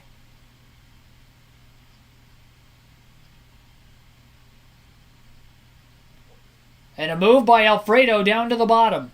the 1 to protect the lead, and again the 9 of Brandon Jones stuck on the outside. His teammate Justin Allgaier's behind him. After restarting at the tail end of the field on the restart, Allgaier back up to 7th in a hurry. And he'll give a push to the back bumper, the 78 of Alfredo now. We'll have 10 to go in the stage this time by. Austin Hill makes a move in front of Alfredo with a run, and he is going to try to take the lead for himself. Hill won stage 1, trying to double down by winning stage 2. Sam Mayer still underneath him, side by side for the lead. Brett Moffitt is now the second car in the inside lane behind Mayer. Mayer going up to side draft the 21, back down to the bottom on the double yellow line in the center of the tri-oval. Lead change at the line that time by, as Austin Hill will lead that lap by half a car length.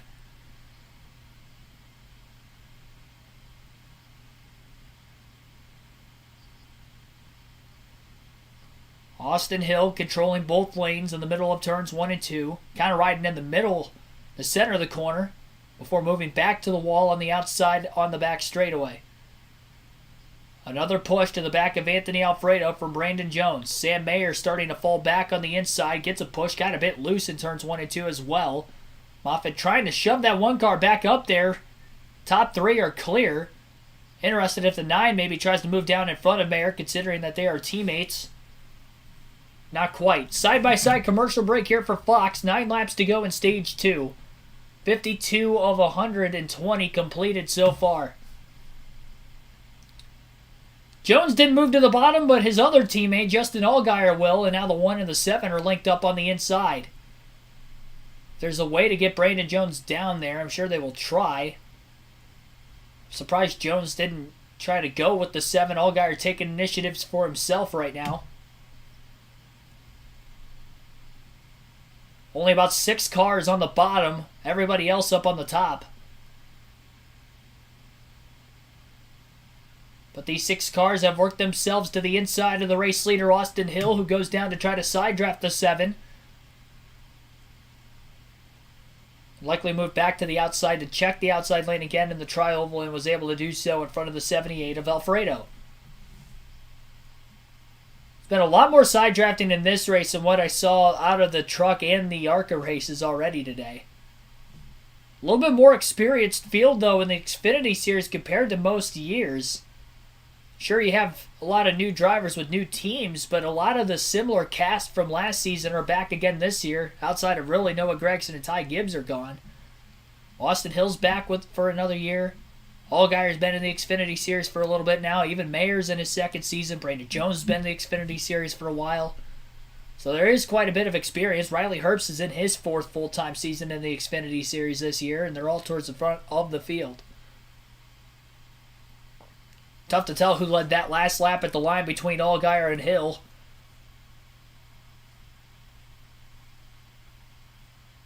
Brandon Jones still the 3rd car on the outside, with his 2 teammates leading the charge on the bottom of Allgaier and Mayer.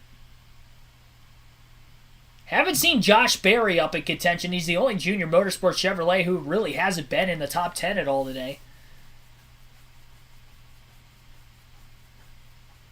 Barry actually is up to 7th right now, quietly.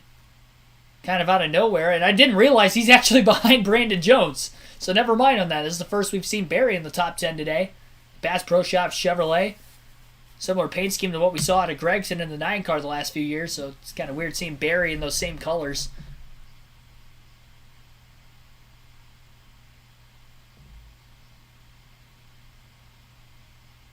Brandon Jones thinking about going up to that 3rd lane on the outside. Austin Hill's still down trying to side draft the cars on the bottom. Alfredo's getting a shot on the outside lane off turn 2.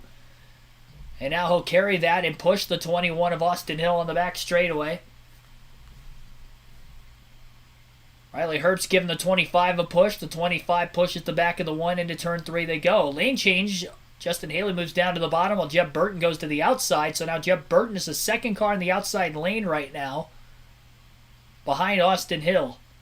Jeb Burton has an Xfinity win on a super speedway. Won a rain-shortened Talladega race back in 2021. Austin Hill ended up getting forced backwards a little bit over the last couple of laps. And the JRM Chevrolets of Sam Mayer and Justin Allgaier moved to the outside. Allgaier stayed up too long, and Mayer makes a move on his teammate for the lead. Off of turn 2. Down the back once again. 5 laps to go, stage 2. And the field is really starting to triple up now. 3 wide. And here comes Brandon Jones up the middle, now splitting the 78 and the 25. He's got a teammate of Josh Berry right behind him, while his other 2 teammates are side by side for the lead of Allgaier and Mayer.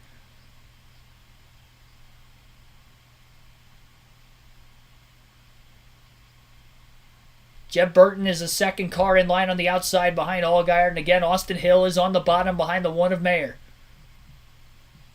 Brandon Jones back to the top.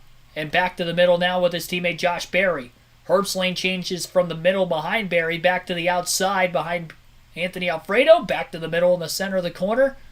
Right in front of the 10 of Haley and still behind Josh Berry in the 8 car. The 1 and the 7 side drafting each other quite a bit down the straightaways despite the fact that they are teammates. 21 of Austin Hill's car bottoming out on that left front. Splitter maybe dragging a little bit going into turn 3 that time. Saw some sparks flying.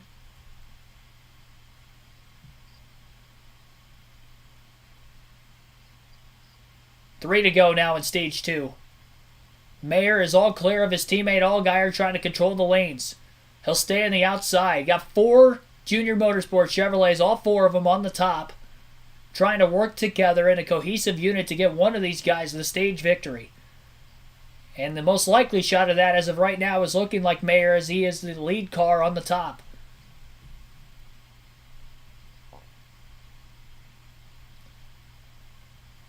They'll have 2 to go this time by at the line. Mayer comes down off the wall, trying to side draft the 21 in the middle of the corner. Brett Moffitt in third right behind him. Had a chance to potentially move to the outside there, but he stays on the bottom. He didn't split up the JRM cars. 2 to go in the stage. Mayer leads that lap at the line. A lot of lead changes in the early going of the race. I'll try to fact check how many we've had once we get to the stage break here.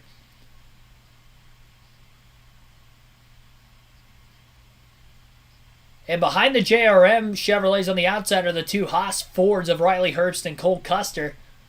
There's a lot of teammate alliances going on in that outside lane and not so much on the bottom. A lot of single cars with no teammates. Well, I guess a couple of them at the very front of that, but then the 3rd through 5th cars on the bottom are all Joe Gibbs Toyotas. John Hunter Nemechek, Sammy Smith, and Myatt Snyder. The 7 makes a move on Sam Mayer. Mayer moved down to the bottom to block the 21 when he didn't have to, and Allgaier actually led that lap at the line, and now clears the 1. Mayer back to the outside in between the 9 and the 7. Final lap of the stage in turns 1 and 2. Austin Hill is underneath the 1 of Sam Mayer down to the bottom. If he can get a big enough push from the 25, he may have a shot to win the stage. Momentum carrying forward on the outside, though. Austin Hill doesn't have a big enough of a push. Allgaier leads. Mayer going down to the bottom in the middle of the corner. Allgaier to protect. Off of turn 4, Justin Allgaier with his teammate Sam Mayer right behind him in second place is going to win the stage, as Mayer is not going to get a big enough of a run. Justin Allgaier will win stage 2 at Daytona. Sam Mayer second. There's a crash behind them. Sorry, not Barry. That's the 18, not the 8. Sammy Smith goes spinning in the tri-oval down into the grass. And I believe it was Jeb Burton in the 27 who had gotten turned, which knocked the 18 of Smith down into the infield. A lot of damage on the right front fender of the 18 car of Sammy Smith. It looked as if it was the 27 who got turned, and yes, that was the case. Actually, it looked like a bad block from Jeb Burton. He turned himself off of Anthony Alfredo's front bumper is what it seemed to be.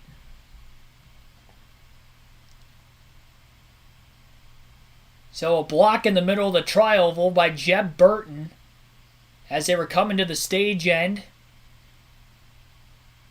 And he turned himself off the front bumper of the 78. And that clipped the 18 of Sammy Smith. Didn't look like too much damage on the driver's side door of Burton. He straightened out pretty quickly after the contact. But unfortunately for Sammy Smith, chunk taken out of the right front fender of that race car. And he's going to have a lengthy time on pit road trying to repair it. No other splitter damage, it seemed, through the grass, luckily. It had rained last night in Daytona, but not too much, and I noticed in the ARCA race it seemed fairly dry still, and that seems to be the case still in the Xfinity race tonight. So Justin Allgaier wins Stage 2. Austin Hill won Stage 1 today. Second in Stage 2 was Sam Mayer. Brandon Jones was third. Austin Hill fourth. Brett Moffitt rounds out the top 5 in the first stage. Josh Berry 6th. John Hunter Nemechek 7th. Riley Herbst 8th. Cole Custer 9th. And Jeb Burton, despite sliding sideways there, still finished 10th at the end of stage number 2. All those drivers are going to get stage points in this stage. Coke Zero, thanks for tuning in. Got 100 people watching right now.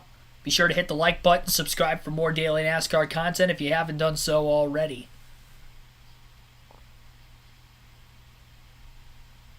Half the race still to go. So we're about to head into the final stage. Some good racing so far in this Xfinity Series race. I'd say the best of Speed Weeks thus far. Xfinity Series always seems to put on a show. It doesn't matter what style of track they're on.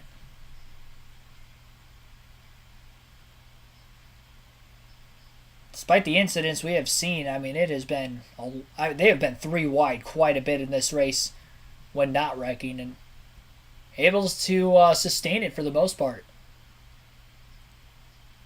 Haven't seen the big one, so that's good.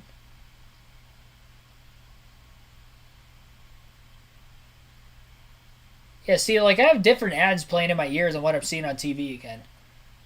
At a Menards / Arby's commercial in my ear, and I have a Sargento commercial that I'm watching right now on TV. I don't know why it's different. I had this earlier during the ARCA race too. I actually turned this TV off in between races too.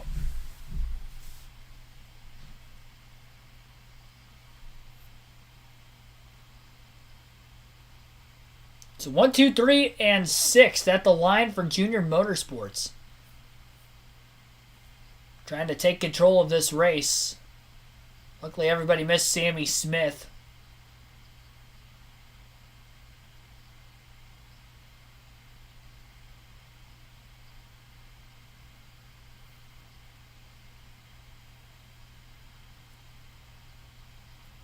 We'll be seeing some pit stops during the stage break. They will not be able to make it on field to the end of this race by pitting now. So this will be the second to last stop. Which also makes it curious if anybody will try to stay out of the pits, maintain their track position, then pit pretty soon after that window opens to the end of the race. I'd like to think most of the field will come down here, though.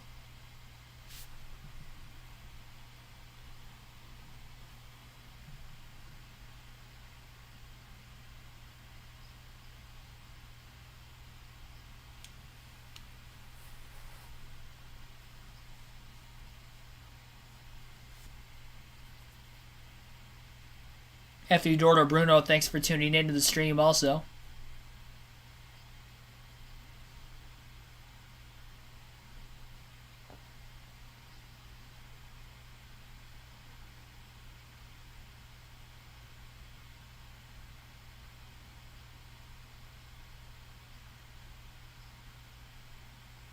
Here comes the field to pit road.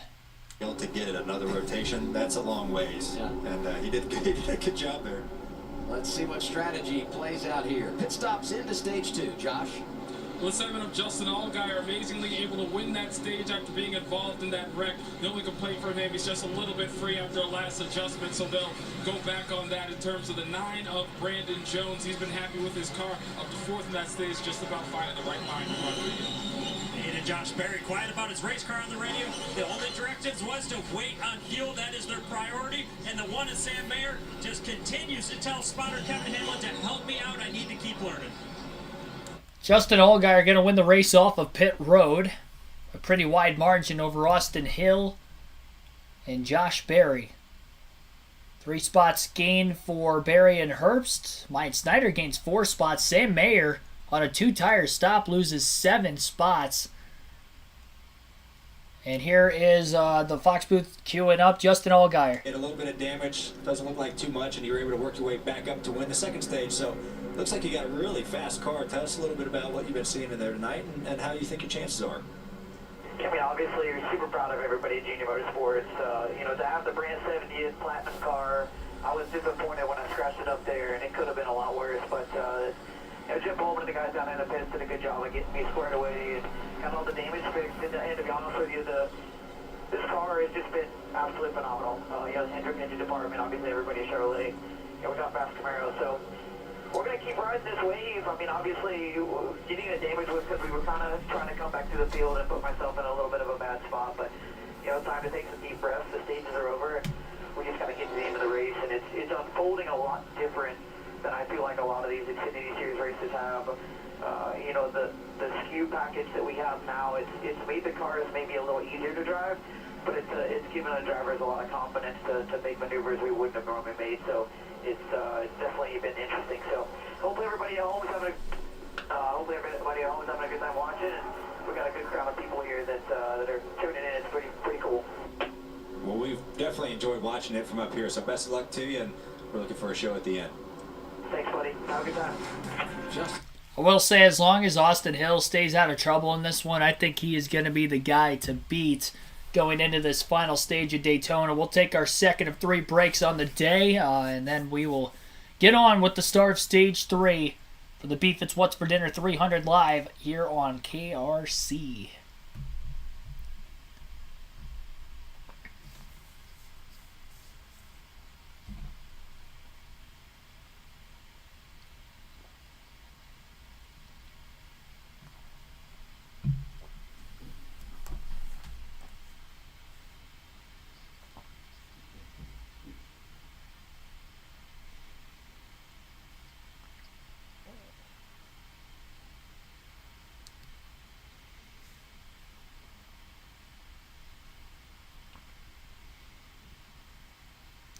Still have a little bit over 100 people watching right now. Be sure to hit the like button, subscribe for more daily NASCAR content if you haven't already.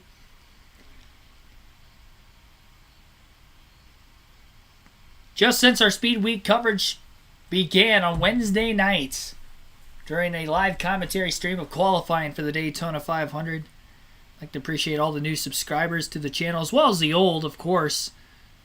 The foundation, the backbone of the channel, but so far,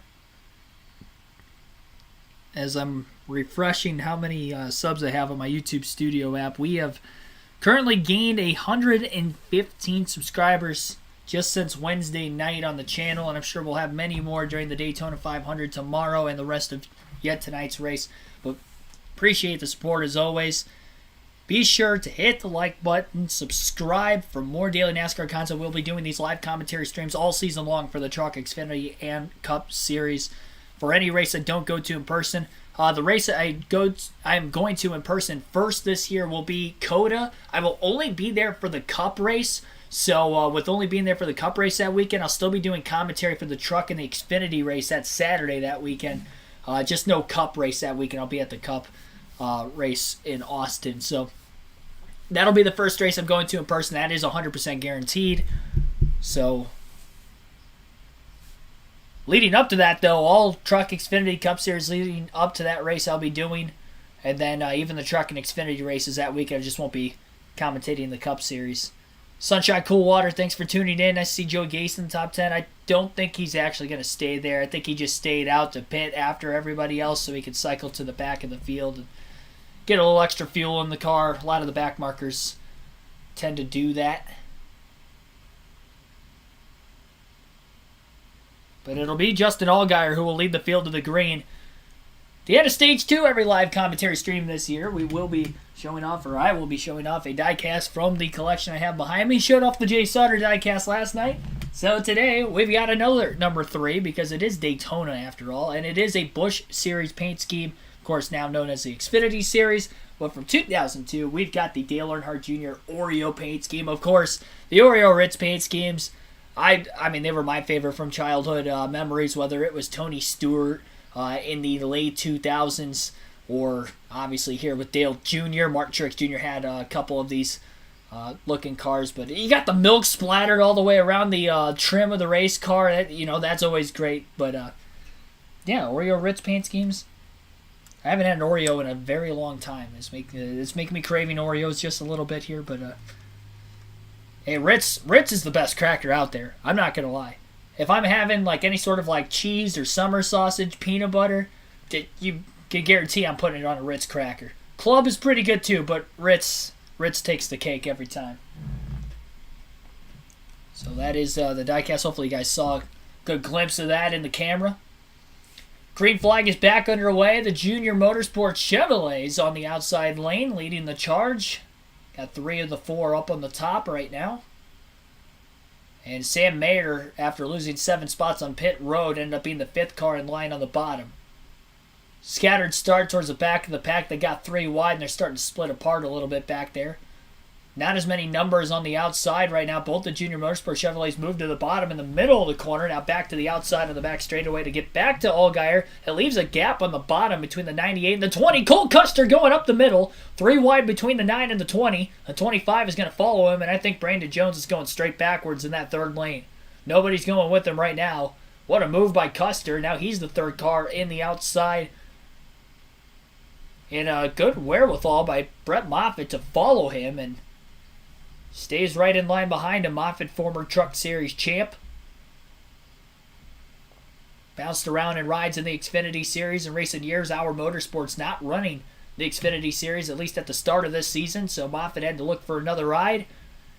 And he's in that 25 car for the season. I'm not sure exactly what team that is, but a good run so far for Moffitt to start this race off. He's been in the top 10 pretty much since the start of Stage 2.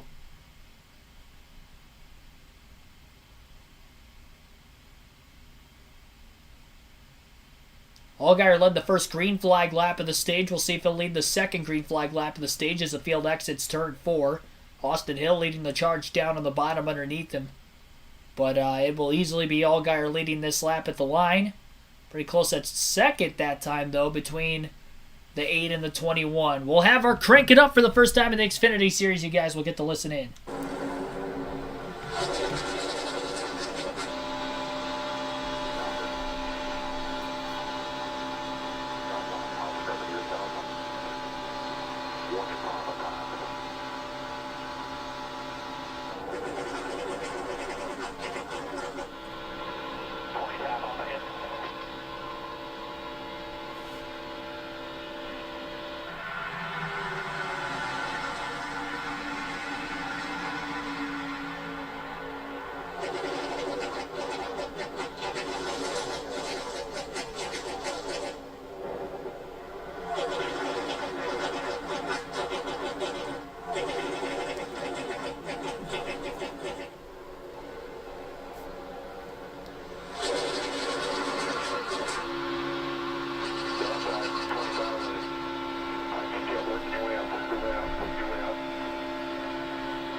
No sweeter sound in the world than a NASCAR on Fox crank it up while they're on a super speedway. It's hard not to have a grin on your face while listening to that. Riley Herbst is the new challenger for the race lead, moving off the bottom a couple laps ago and out to the outside, side by side with Allgaier, who leads on the bottom, and Austin Hill, who was the leader on the bottom not that long ago, is now the 3rd car on the inside lane. Moffitt is transferred from the bottom to the top. He's also the 3rd car deep. And Parker Retzlaff in the 31 for Jordan Anderson Racing has cracked the top 10 for the first time. He is up to 8th place. Of course, Myatt Snyder had a great run in that car leading up to the last lap last season, and now Retzlaff up inside the top 10 for the first time this evening. Points are lined up is what could ultimately make you finish at the front of this race tonight. We're at lap 71. And we'll complete lap 72 here. And this is lap 73, 74 last year is when we really started to see the green flag pit stop. So it won't be long if we play it the same way we did a season ago, when a lot of these front runners decide to make their green flag pit stop, because we know they have to come here in the final stage to get fuel to make it to the end. Yeah, and it's curious to see how teams want to coordinate that. You know, you have some groups who enjoy short pitting to try to get, you know, their stop done, and if a caution comes out, they're going to cycle to the front if the other group hasn't pitted yet. Then you see some guys go long, you know, and kind of maybe catch a draft off that group that just pitted. That's how it worked out for our camp in the first duel the other night. We went long, Yeah, ran why'd that you do pack that? down. Why did you guys pitch so early? Well, maybe next year we'll figure it out. And, you know, then you're just gaining time. So it really depends. But organization on the pit road is super important. Try not to make a mistake like we talked about early in the show. And I'm sure we're going to see this here within the next handful of laps. And to confirm the numbers, I gave the lap count. That would be 46 or 47 to go based on the pylon, and we're at 47 right now, so it shouldn't be long. Yeah, you saw the 31 there of Parker Racecraft trying to get down, and he actually got stuck in the middle. I think they were wanting to try to get down with the Chevys to pit, and he kind of wasn't able to get in the hole. Well, and Retzloff, one of those drivers that really just does not have much experience in the draft. One truck start at Talladega, so this is a whole new ball game for him, the driver out of Wisconsin. And a bunch of these guys really don't know what it's like to get a green flag stop in that kind of a pack. So it's so key to not give away your race right here when you do hit pit road under green flag. Try and brake straight. Don't slide a tire so your guys can do 2 tires if they want. Once again, the fuel window for today's race, 45 to 47 laps. So with 46 laps to go in the race right now, they are really right on the edge of the window. Hand out the window right now for the 7 of Allgaier. That may be indicating that he will be pitting this time, and we may be seeing some cars try to make some green flag stops. Having to go for nearly 200 miles an hour all the way down to 55, which is a pit road speed limit. And here come the JRM Chevrolets. Most of the Chevys are on their way in. One car sliding their tires further back. It's one of the Coley cars. No, Kligerman's around. Off the front bumper of the 9 car of Brandon Jones, Parker Kligerman is spun coming into the pits. We stay under green, and the rest of the cars are on pit road. Nelson Allgaier in the 7 coming into pit. They were telling him over the radio, stay where you are. It's part of the plan to come into pit right now as they get topped off with fuel. Regan? Josh Berry's new spotter, TJ Majors, very clear with all the directives on exactly what lap they wanted to pit, when and why and where they needed them to be on the bottom as well.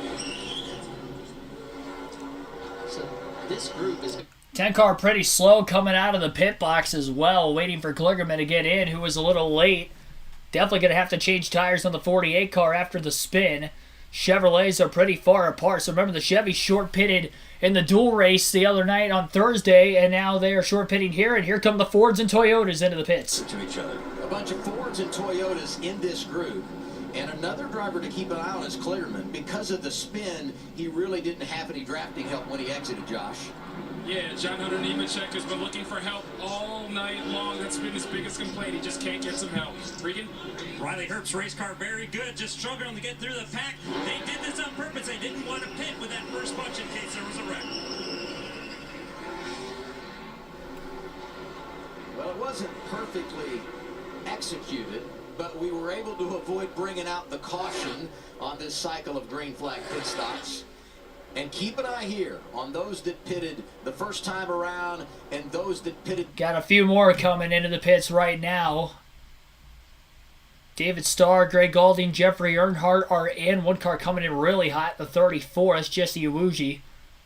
So some of the cars that were hanging around at the back are now on pit road. The Chevrolets, who are already up to speed, trying to pick off the Fords. Josh Berry trying to get out in front. Custer thought about blocking, couldn't do it. And now the 98 will be able to block Berry down to the bottom. Almost gets into the left rear corner panel. Austin Hill going to try to split as well. Berry to the lead for the first time today. Berry trying to block the top and the bottom of the racetrack. Justin Allgaier falls to 21 of Austin Hill down on the bottom lane. Now swings to the outside. A lot of lane changing going on at the very front of the field as they're making a lot of passes right now. 2 cars left on the bottom. That would be the 00 and the 98, the 2 Haas cars of Cole Custer and Riley Herbst. While the Junior Motorsport Chevrolets, all 4 of them, as well as Austin Hill in the mix on the outside. Moffitt is up there with this lead pack as well. And out to single file they go up near the wall with Josh Berry leading the way. Now, David Starr in the 0-2 is still out on the track. He's got a 9-second lead over Josh Berry. So Berry actually scored in second place right now as we're waiting on David Starr to make a pit stop all by himself. This pack is probably going to catch him in a handful of laps with him being with no drafting help right now fairly soon anyway. So just getting through green flag pit stops. Everybody will be able to make it on fuel from now to the end of the race. Field spaced apart a little bit following the pit stops. It'll be interesting to see how they maybe get back together before the end in the various packs that they are in. As Fox heads to a commercial break full screen here. Josh Berry is just taking the race lead away now as the 0-2 car of David Starr has finally hit pit road. So Berry back out in front at Daytona. Now he has led for the first time today, making it to where all 4 Junior Motorsport cars have led at least 1 lap in tonight's race. Currently, your race leaders, and actually we'll just go through the full field rundown real quick. Josh Berry is in the race lead. Austin Hill at 2nd. Justin Allgaier is 3rd. Sam Mayer 4th. Riley Herbst is 5th, Brandon Jones 6th, Cole Custer 7th, Brett Moffitt is at 8th, John Hunter Nemechek 9th, and Myatt Snyder is 10th.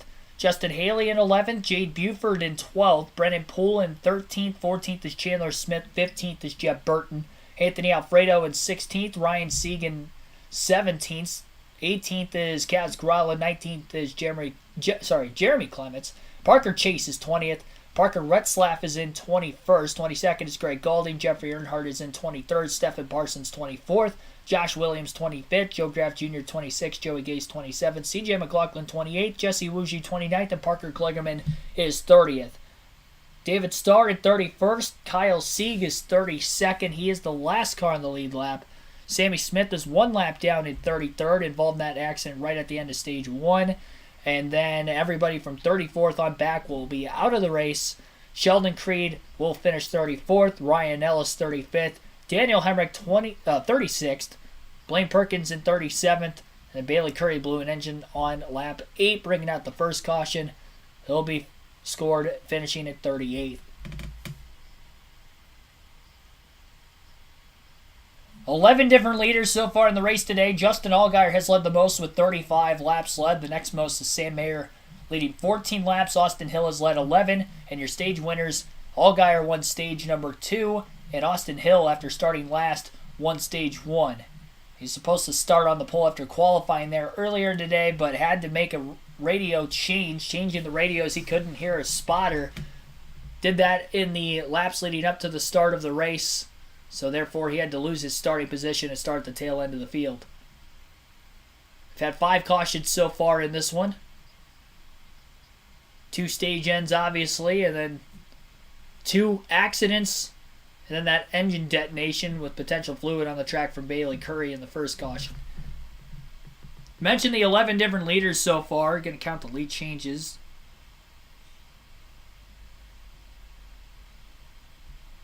So 24 lead changes in today's race. That's quite a bit considering we're only 82 laps in. Still 38 laps to go in the Beef It's What's for Dinner 300 at the Daytona International Speedway.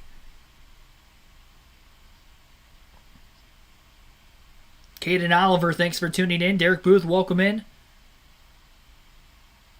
Today is Saturday. Made your fantasy picks. Awesome. Pretty confident Austin Hill will win the race. Yeah, I'm leaning towards Austin Hill being the favorite for sure as well.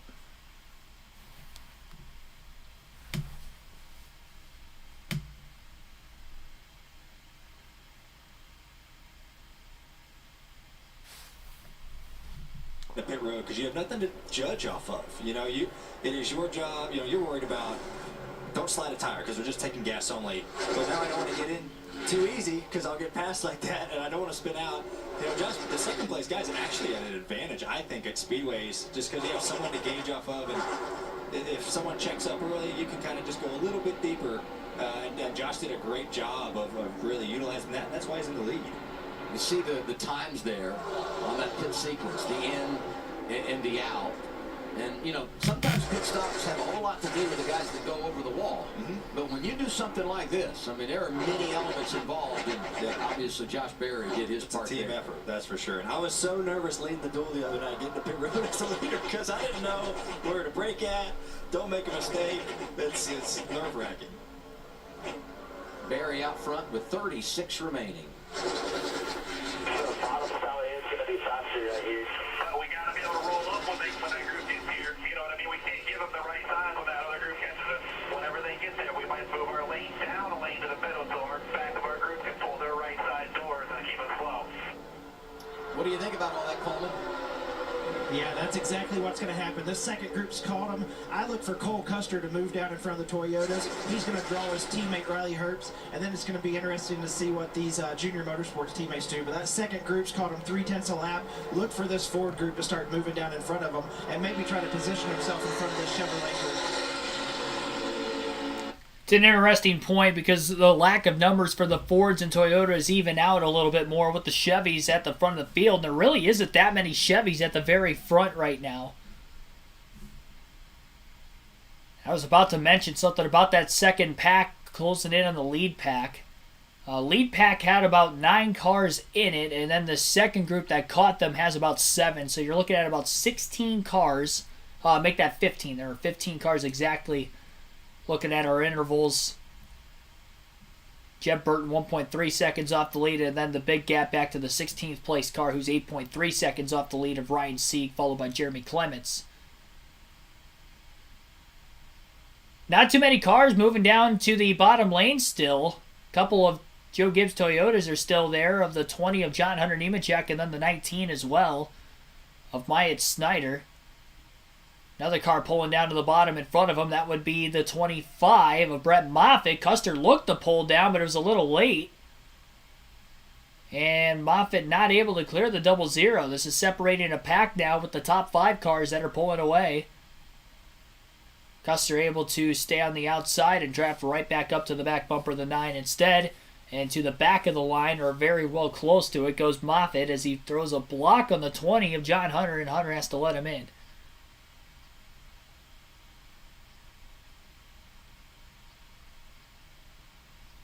Single file line through the top 15 right now. On the lead pack with 33 laps to go. And the Beef It's What's for Dinner 300 for the NASCAR Xfinity Series. How patient will these drivers be? When will the move be made? Josh Berry in the lead. Austin Hill second. Justin Allgaier is third. Sam Mayer fourth. And Riley Herbst rounds out the top 5. With 32 laps to go this time by. Be sure to hit the like button, subscribe for more daily NASCAR content, including these live race commentary streams on the race weekend. We've been doing live commentary streams since Wednesday this week because of Speed Week. Started with qualifying for the Daytona 500 Wednesday night, dual races Thursday, truck race last night, and a doubleheader today with the ARCA and Xfinity Series races. And it all rounds up through Speed Week tomorrow with the Daytona 500. Our coverage begins at 2 p.m. Eastern Standard Time.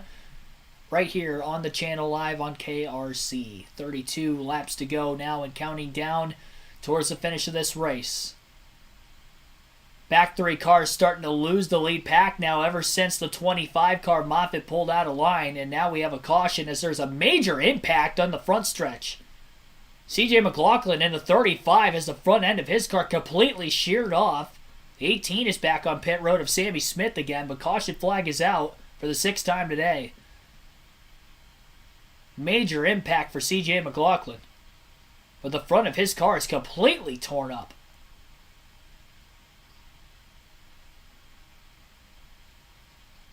A lot of debris on the front stretch as well. Curious as to what happened there.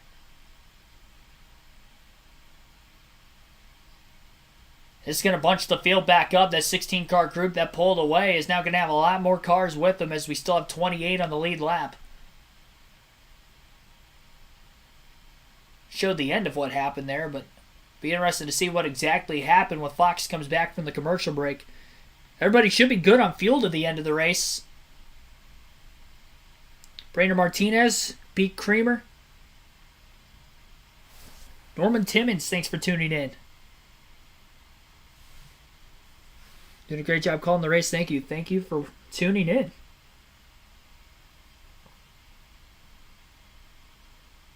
NASCAR drone guy finally had a few drinks. That thing's zipping around now.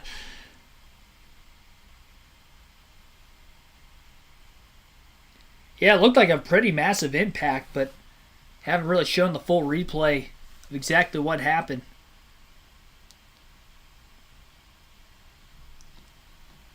Be interesting to see what exactly happened. Probably have some drivers at the tail end of the field pit. A lot of them under that caution took fuel only. Chance for drivers to try to take tires if they so choose. Might as well if you're at the back. It's huge caution for a faster guy who got put towards the back like Parker Kligerman. He had spun coming into his set of green flag pit stops with the rest of the Chevys. He actually really didn't do anything wrong. He just kind of got hit from behind by the 9 of Brandon Jones. It didn't really look like Jones was coming in too hot, though, leading up into that contact. It's just there were so many cars nose to tail all trying to back down at once. Bound to have something happen there. So many times you see drivers spin coming into green flag pit stops on super speedways, so no shocker that something happened there. First time we've seen green flag pit stops, obviously, for the Xfinity Series tonight. And it's only the first time we've seen them at all during the racing since the dual races on Thursday. Specifically in dual race number 1, because in dual 2 they didn't have to make any scheduled green flag stops with the cautions in that one. Versus the first race going caution free. I had beef for dinner. I had lasagna in between streams. I mean, I had beef in it.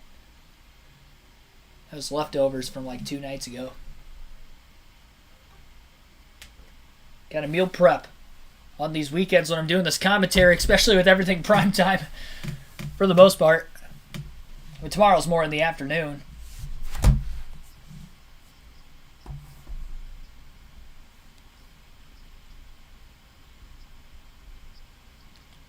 Appreciate everybody watching, though. Jesse Wilson back in the chat again as well. Larry Earwood, thanks for tuning in.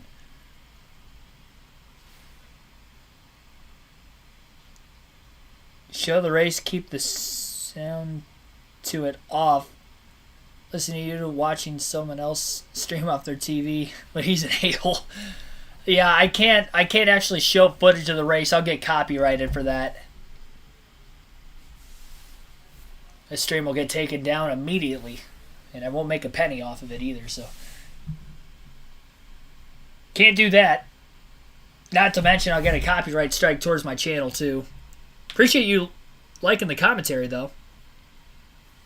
Race is on Fox Sports 1 for anybody wondering.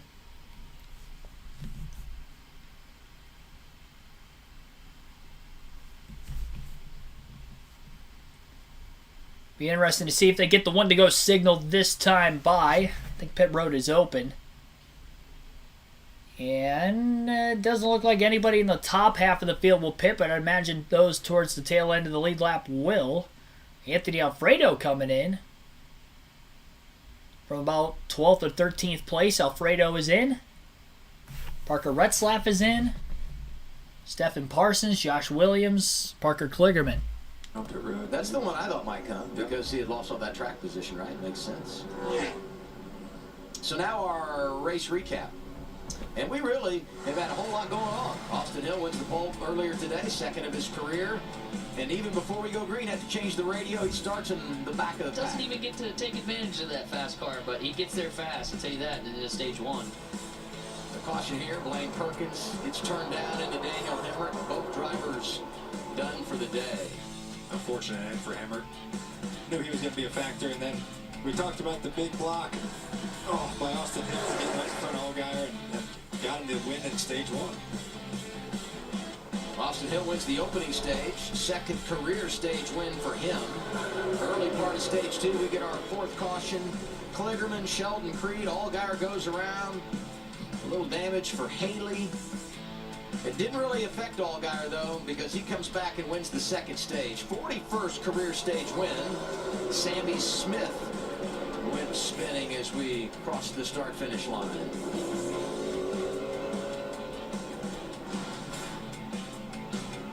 Josh Berry leads this thing. 25 lead changes among 12 different drivers. 28 cars still on the lead lap. And I said it, we're working our 6th caution of the afternoon. Well, there's the race summary. 29 laps to go right now, still under caution. Likely going to get the 1 to go signal this time by, so we'll have about 27 laps to go in the restart.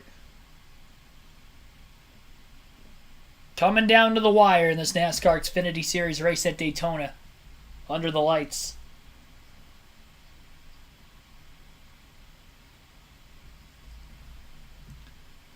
Appreciate everybody tuning in. Hit that like button, subscribe for more daily NASCAR content if you have not already. We're just a few subs away from 3.6 thousand on the channel. Big week so far, and we have the biggest event yet to come tomorrow for the Daytona 500. First time I'll be doing live commentary, obviously, all the way through Speed Weeks on the channel. Didn't start doing this until last year. I wish I would have done it beforehand, but coulda, woulda, shoulda. We're here now. That's all that matters. But I was at Daytona through Speed Weeks last year, so this is the first year we were doing live commentary right here on the channel for this weekend specifically. So can't wait. First Daytona 500 to watch with you guys on the channel. Give you guys my best commentary and watch some NASCAR at its best. Hopefully at its best. We can hope. Frank Powers, welcome back. Claim Jumpers 29, thanks for tuning in.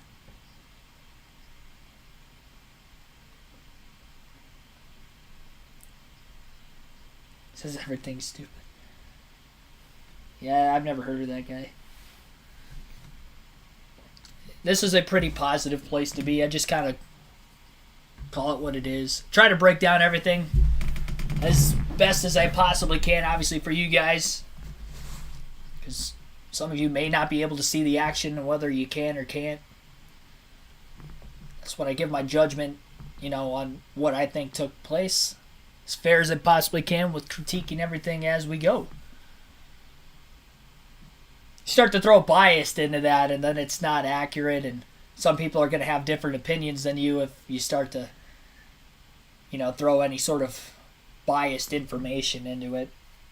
But if you call it down the middle, more than likely people are going to see your side of the story a lot easier, or something of that nature. Regan Smith with the crew chief of Josh Berry. Out in front, in control of this race. How mad were you about that caution? What can you do to get it back single filed out till the end? I'm not too worried about cautions. They're going to happen here at Daytona. But yeah, Josh yarded him on that green flag pit stop. All that credit goes to him. He's doing a hell of a job getting towards the front the whole race. That's what we needed. We worked the whole race backwards to get to that spot. He executed his spot perfectly. So he'll get the rest done. I got faith in him. He's the best one out there. Thanks, Alan. Now let's hear from the team car, Justin Allgaier radio. All right, buddy. About 27 laps to go here. Keep controlling your breathing. My turn. Copy that, my friend. We've done the choose, Coleman. What did you notice? I see right away the JRM Chevys in that outside lane together. They did. I don't know if it was orchestrated that way or if it come that way with luck. They all four got together. That could be very huge, but we still see that 21 on the bottom lane on the inside. He's a fast enough car to keep this race 2x2. My question to you guys in the booth, Blaney, if you're Cole Custer, how quick are you thinking about trying to separate either this junior motorsport group or trying to get rid of this 21 and 7, knowing that they've probably been the dominant cars all race? I want to try to separate them right now under caution. And I don't know if I'm going to get docked for it or not, but, you got to break up that group. You have 4 really fast JRM cars who are going to be committed to each other. And so you're going to know that has to be a factor. So you're going to have to get in between them somehow, disrupt it a little bit. The 9800 are lined up now, teammates, so hopefully, with the 21 leading that lane, they can help it out. But you got to break up the 4 JRM cars because they're going to be tough to beat. Yeah, the 21's in an interesting situation right there with the 2 Fords behind him. He could get a push out here and jump up in front of those Junior Motorsports cars and try and lead the Chevy line.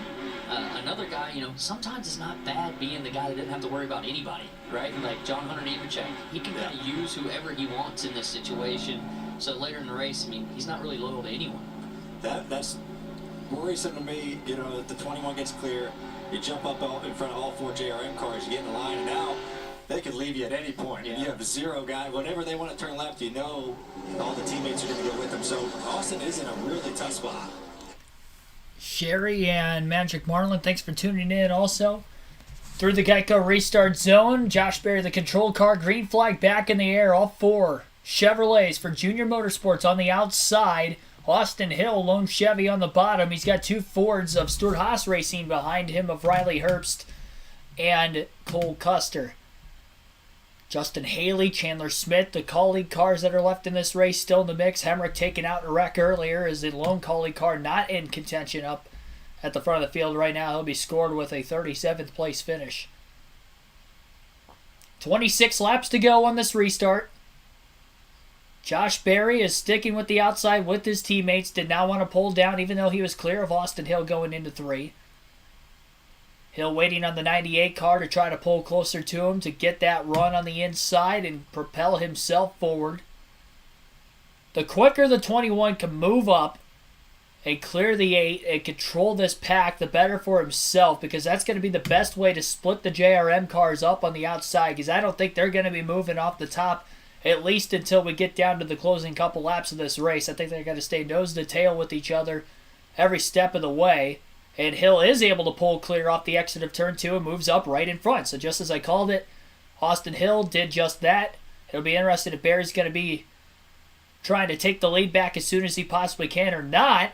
And one way to split the JRM cars up too is going 3 wide up the middle, which is exactly what the colleague racing Chevrolets of Chandler Smith and Justin Haley are trying to do. Now they move down into the bottom, and poor 25 car of Brett Moffitt's going to get hung out to dry in that middle lane after he had lost some help. Jeff Burton's going to try to pick up the 25 car into the middle. We had a lot of 3 wide racing in the first 2 stages. Haven't really seen that in stage 3 so far, but they're trying to get 3 lanes formed up right now. Problem is that the top 5 cars on the outside are single file. They are clear of everybody on the bottom. Everybody who was in the middle has transferred back down into the bottom lane now. 98 and the 00 not really going up to try to side draft right now either. They are staying on the bottom. 7 cars cleared on the outside lane at the front of the field. And Austin Hill is leading the charge after winning stage 1. The stage 2 winner, Justin Allgaier, is in second. 3 wide again back there. Chandler Smith trying to make a move. He didn't have his teammate go with him though that time. Justin Haley's actually a few cars further back behind. It was a 25 of Moffitt who was directly behind Smith, and when Smith made the move, he just kind of, just didn't go with him. He filled the gap up that he left open instead and sits in that spot. It'll be interesting if anybody else just tries to move back into the outside if they can find a hole, considering how many cars are cleared on the outside. The inside has lost a lot of numbers. The 98 and the 00 restarted as the second and third cars on the inside lane on the restart. They have fallen from 3rd and 5th on the restart all the way back to 12th and 15th right now, and still free falling as they do not have a lot of help. Highest running Ford's actually Ryan Sieg in 8th place in the number 38 car. Now the bad thing is for the 21 of Austin Hill is the fact that he does have 4 Junior Motorsport cars in a row right behind him. That there's a good chance they're going to team up to try to gun him down. They are willing to be patient and count the lap counter down. I don't know if they're going to go in the white flag lap or if they're going to go a little bit before that. It depends. I can imagine cars further behind them waiting not quite as long and maybe going with about 3, 4, 5 laps to go. Like the 2 Toyotas that are running in 6th and 7th place. Joe Gibbs Racing teammates John Hunter Nemechek and Myatt Snyder. Jeffrey Earnhardt, the 44, has cracked the top 10 now. He is up to 10th place, riding in line behind Anthony Alfredo. 21 laps to go at the line. Fox going to break. We'll take our final break real quick here, and then we'll get back with the finish of the race. You're watching the Beef It's What's for Dinner 300 of the NASCAR Xfinity Series at Daytona live on KRC.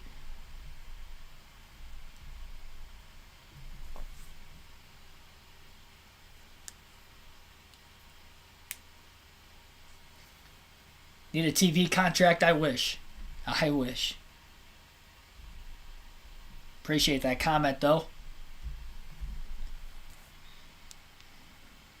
So back to single file line all of a sudden. We got 76 likes on the channel, or on this stream specifically. Well over that many people watching. Our goal is 100 likes on the stream today, so hit that like button. try to get to our goal of 100 before the end of this race. We're down to just 20 laps to go.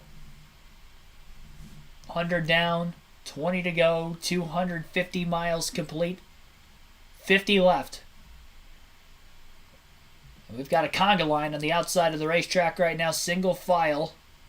Have to imagine there's probably going to be a lot of impatient drivers running further back, especially those outside the top 10 that would like to make some headway going forward. The problem is the faster cars are already at the front of the field, and I don't really know of many drivers that are back there that are fast enough to make the moves, because it didn't really look like Cole Custer and Riley Herbst were fast enough when they were on the bottom. Granted, they were losing numbers, but there was still about 3, 4, 5 cars there, and they just weren't able to make any headway on the Chevys that were running 1 through 5 at the front of the field.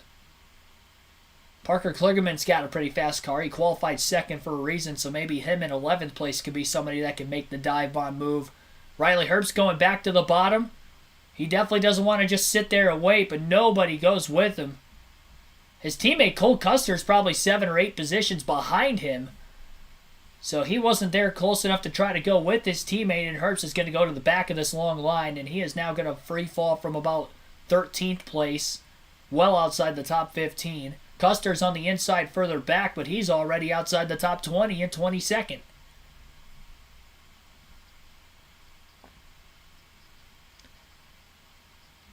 Oh, you live near the Nashville Fairgrounds. Pretty cool. Problems for Brett Moffitt in the 25 car. Sparks coming out from underneath his car. Something has broke, and he has dropped out of the lead pack. It actually looks like he got into the wall. The right front tire seems to be flat. Tough break for Brett Moffitt. We stay under green flag conditions with 18 laps to go, but Moffitt, who was in the top 10, has blown a right front tire, and he is now going to drop out of the race. He was having a great day so far. Tough break.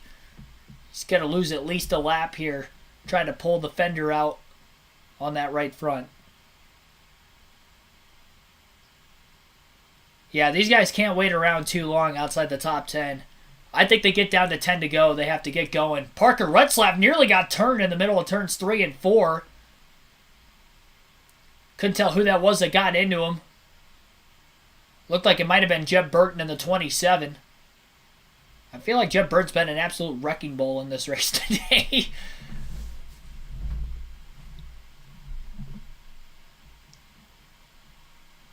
It's kind of all over the place.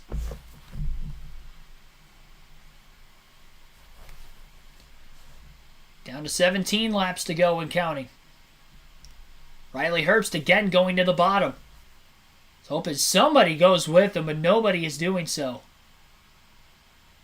Side by side with the 5 car of Jade Buford for about 14th. They're battling for position there.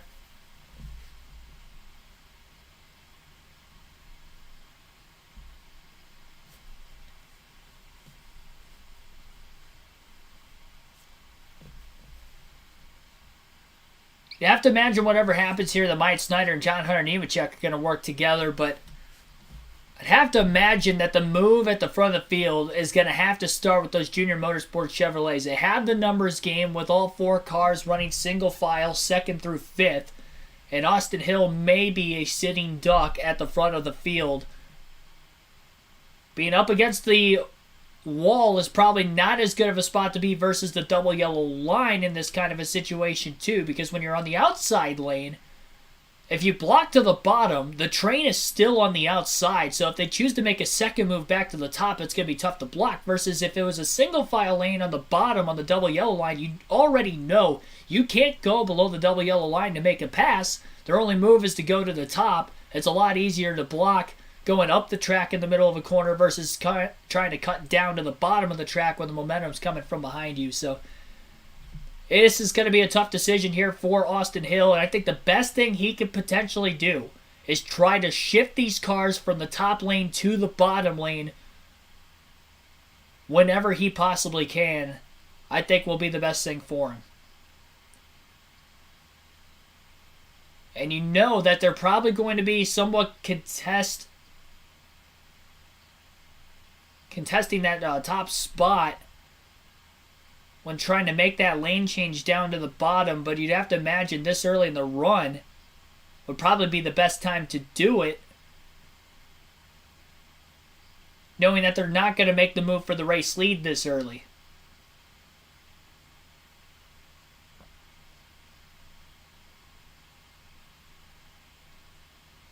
"14 laps left. About 13 and a half now as they're already past halfway down the back straightaway. And into turns 3 and 4.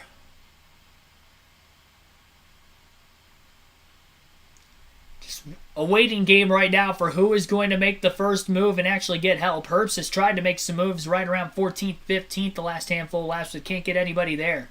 Now the 20 car, John Hunter Nemechek, is kind of holding back. He's getting a nice run on the 9. Timing it out, but doesn't make a move there. And it almost looked as if the 9 was maybe dragging the brakes to make sure the 20 wasn't going to get as big of a run as he could have potentially gotten.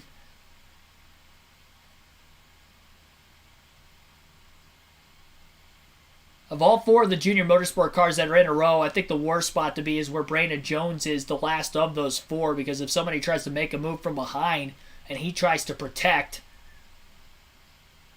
he may be the one that actually gets hung out to dry.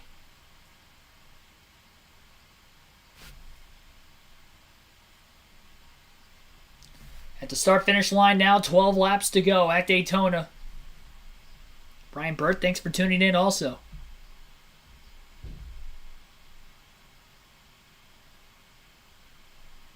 There's a little bit of side draft. It's not as much as before. The Xfinity cars, on the other hand, a little different. Contact.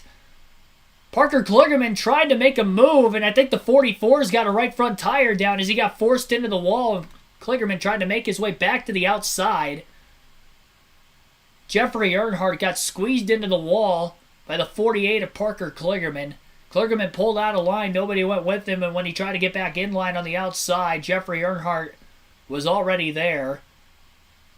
And unfortunately, Earnhardt has blown a right front after getting slammed into the outside wall. He limps his car back to pit road right now off turn 4. The leaders are already heading into 1. We continue to stay green. No debris on the racetrack from what we are aware of.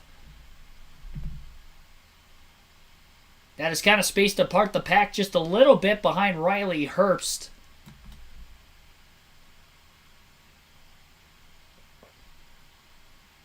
So that gap is pretty much built 13th on back, about 0.4 of a second difference. So maybe that will open up an opportunity for Joe Graf Jr. in the 39 car, leading that second group to get a big run on Herbst, and maybe he'll be the one to try to lead the charge on the bottom.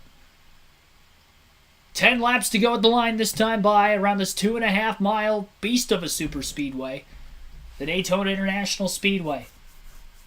Win and you're in the playoffs for any Xfinity Series regulars, and most of them are Xfinity regulars, not only in this race, but at the front of the field.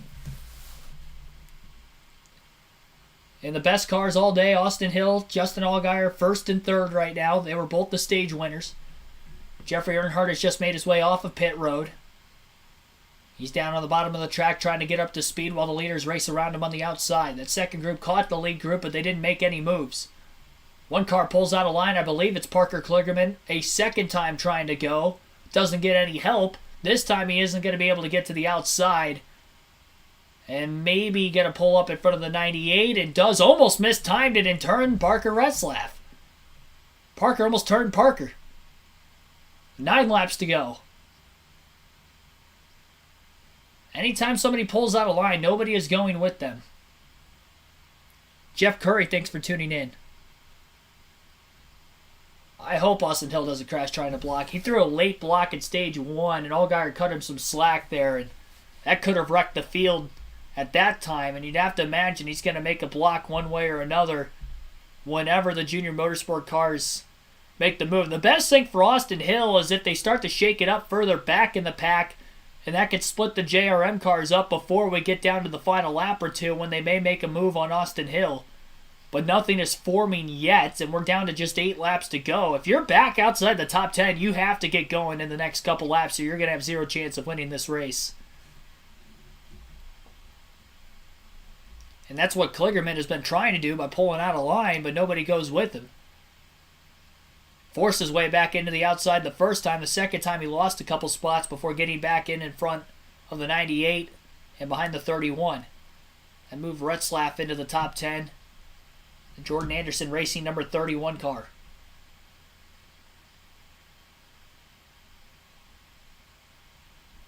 Hill looking out of the rearview mirror all the way down the backstretch, just trying to eyeball exactly where Gregson's at. Doesn't want to get too big of an advantage. Not Gregson, that's Josh Berry. Same paint scheme. That's the first time I've actually messed them up all race long. Took me 112 laps. 7 to go. Austin Hill mirror driving right now.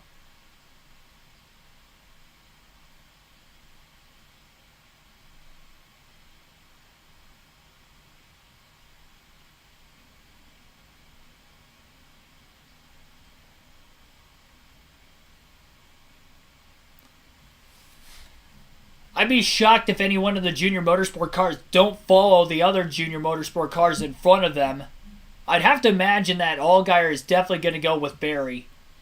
But I'm curious as to if maybe Sam Mayer is going to continue to follow the 7, or is he going to maybe try to go up with the 21 to get a few positions and take matters into his own hand, trying to get his first career Xfinity Series win.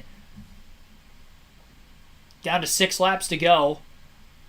If Austin Hill leads the rest of this race, he will have led the most laps by 1 over Justin Allgaier. But that is if he leads these final 6. Still single file, nobody making any moves.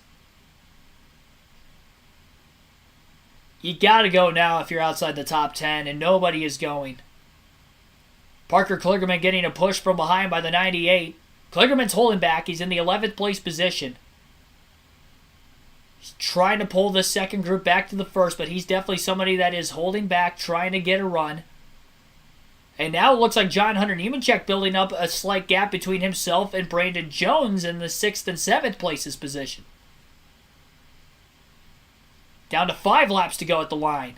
A move by Barry, maybe a little bit of a fake. Austin Hill went down to block it. And back to the outside in the middle of turns 3 and 4. But there are 2 gaps being built right now, and I think John Hunter Nemechek is holding back, and he, as soon as he gets a chance, is going to try to make a move on the night of Brandon Jones. Here's the run on the back straightaway by John Hunter Nemechek. Will he pull to the bottom into turn 3? He does not. He stays on the outside, as does everybody behind him. Kligerman trying to get a run. And that further back group off the exit of turn 4. He's pulling closer to Retzlaff, but the problem is Kligerman and the 98 are pulling everybody else behind them. 4 laps to go at the line. Barry getting a bump draft from the 7 of Allgaier. But Barry waits again, not going. Kligerman makes a move to the inside. The 98 going down with him, but nobody else is going with those 2 cars on the inside lane right now. Onto the back straightaway. They're trying to get back into the outside. Nobody is going with Kligerman and Herbst. I never understand in this situation when they are train racing like this why guys outside the top 10 don't go when you have 4 laps left, because it is just not enough time. You're not going to be able to get to the front. And the winner's going to be settled from the top portion of the field. Barry took a look to the inside. The 21 blocks it off the exit of turn 4. They stay single file. Might be just some fake moves. Seeing what the tendencies of Austin Hill may be for when they go for the actual move, as we're down to just 3 laps to go. Kligerman and Herbst back down on the bottom again into turns 1 and 2, and it's actually Kligerman and Buford. And now the 9 car of Brandon Jones is holding back, so it's just 4 cars in that lead group. Brandon Jones has a run. Is he going to go for himself? He does not. He stays in line. The 20 of John Hunter Nemechek behind him may do so also. Kligerman and Buford still the only 2 cars down on the bottom lane in turns 3 and 4. 2 laps to go at the line this time by. If they get to the white flag, the next flag will end the race, whether it's the yellow or the checker.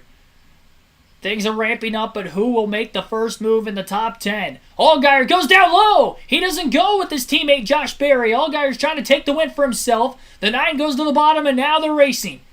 Josh Berry, Sam Mayer, the only 2 on the outside initially. Berry going down to try to side draft the 20 of John Hunter Nemechek, who's going to slide into 4th. He does not move up, though. Now Allgaier's into 2nd with the 9 of Brandon Jones behind him. Jones giving Allgaier a push. Back straightaway. Oh, Jones gets turned down into the grass off of the front bumper of his teammate. Caution is going to wave, and we will go to overtime. No other cars were collected. Brandon Jones gets turned off the front bumper of Josh Berry. Teammates getting together, and we're going to overtime. Our 7th yellow of the race, our longest green flag run of the day, has just come to an end. Justin Allgaier did not wait for Berry to make a move. He made a move for himself with 2 laps to go going into turn 1. And Berry got hung out. It did look like Berry drafted right back up to the 9, made a move underneath him, and the 9 went to block and turned himself. That's all that happened there. Berry had another big run after a push from the 78 car of Anthony Alfredo. And as soon as he pulled to the bottom to get back to the inside of Brandon Jones, Jones turned left trying to block the 8, and he ended up turning himself down into the infield. Kind of a wild ride there for Brandon Jones sliding through the grass, but he didn't hit anything major. Didn't tear up the race car sliding through the grass either, but the problem for him is he's going to the tail end of the lead lap, being involved in this incident, and he will be back in about the 26th place position for this next restart. Sammy Smith will get the free pass in 27th. He'll be back on the lead lap. And we will have at least one more restart, unlimited restarts. Same rules apply as I just mentioned moments ago, that if they get to the white flag, the next flag ends the race. Unlimited overtime restarts leading up to that case. And we saw what happened in the August Daytona race last summer in this situation where we had, I think, 4 overtimes? You'd hope that that wouldn't happen here. We haven't had the big one. We didn't have it in ARCA. We didn't really get it in the truck series. We had a couple 5 or 6 truck accidents, but that race also got range shortened. We didn't actually finish the final 21 laps.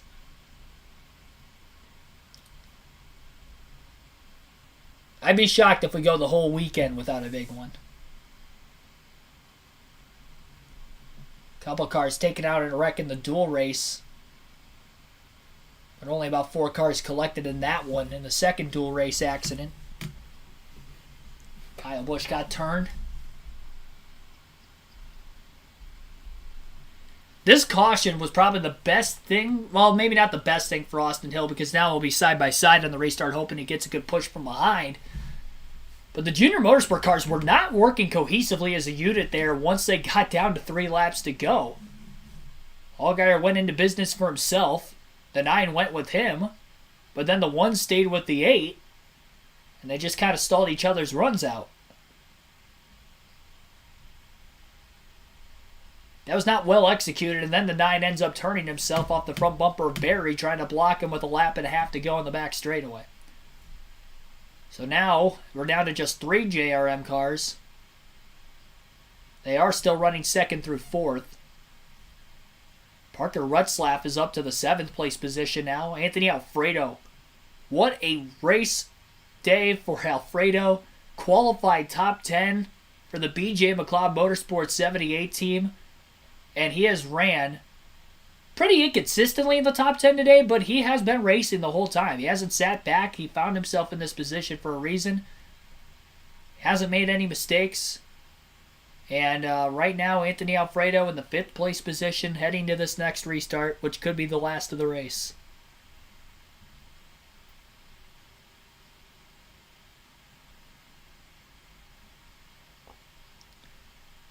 Got over 160 people in the chat. Be sure to hit the like button if you haven't done so on the stream yet. Our goal was 100 likes. Refreshing the page to see what we're at right now. We are at 89, so hit the like button. Kyle Gavigan, thanks for tuning in.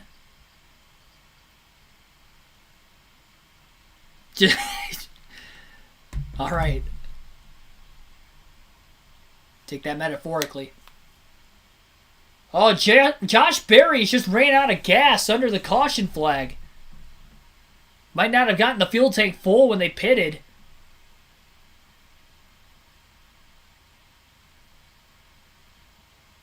Remember, Josh Berry won the race off pit road during the green flag stop, so it is very well likely that they just didn't get that car full of fuel when they topped off at the edge of the pit window. So now we're down to just 2 JRM cars at the front of the field. We are obviously going past the scheduled distance, which is going to hurt some of these guys on fuel. Everybody pitted right at the edge of the pit window. And the Chevys were the manufacturers that pit first. So they probably have one lap less of fuel than all these other cars. Anthony Alfredo was one of the more recent cars to pit, because he pitted under that last caution, got his way up to 4th on the restart. So he's probably got about 15 laps more of fuel than everybody else around him. Same goes for Parker Retzlaff, also pitted during the last caution. But everybody else inside the top 13 all pitted with about 44, 45 laps ago. And remember, that fuel window is 45 to 47 laps. That's a risk you pay, pitting at the edge of the pit window, knowing how many of these super speedway races tend to go to overtime. It's a risky play. And we haven't had a whole lot of caution laps since they pitted either, so it's not like they've been able to save a lot of fuel between now and when they last pitted about 45 laps ago. Now they could save fuel, but the problem is they're going past the scheduled distance anyway. So you're not really saving what you originally had.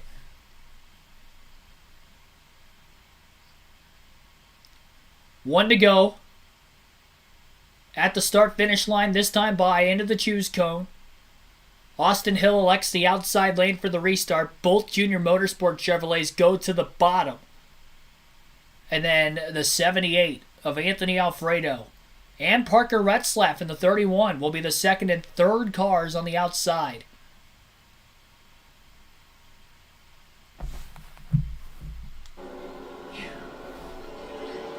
It's not a fun situation coming to the line with the whole field behind you. No. You know, and Austin Hill stopped on the same exact lap that Allgaier did. Same with Sam Mayer.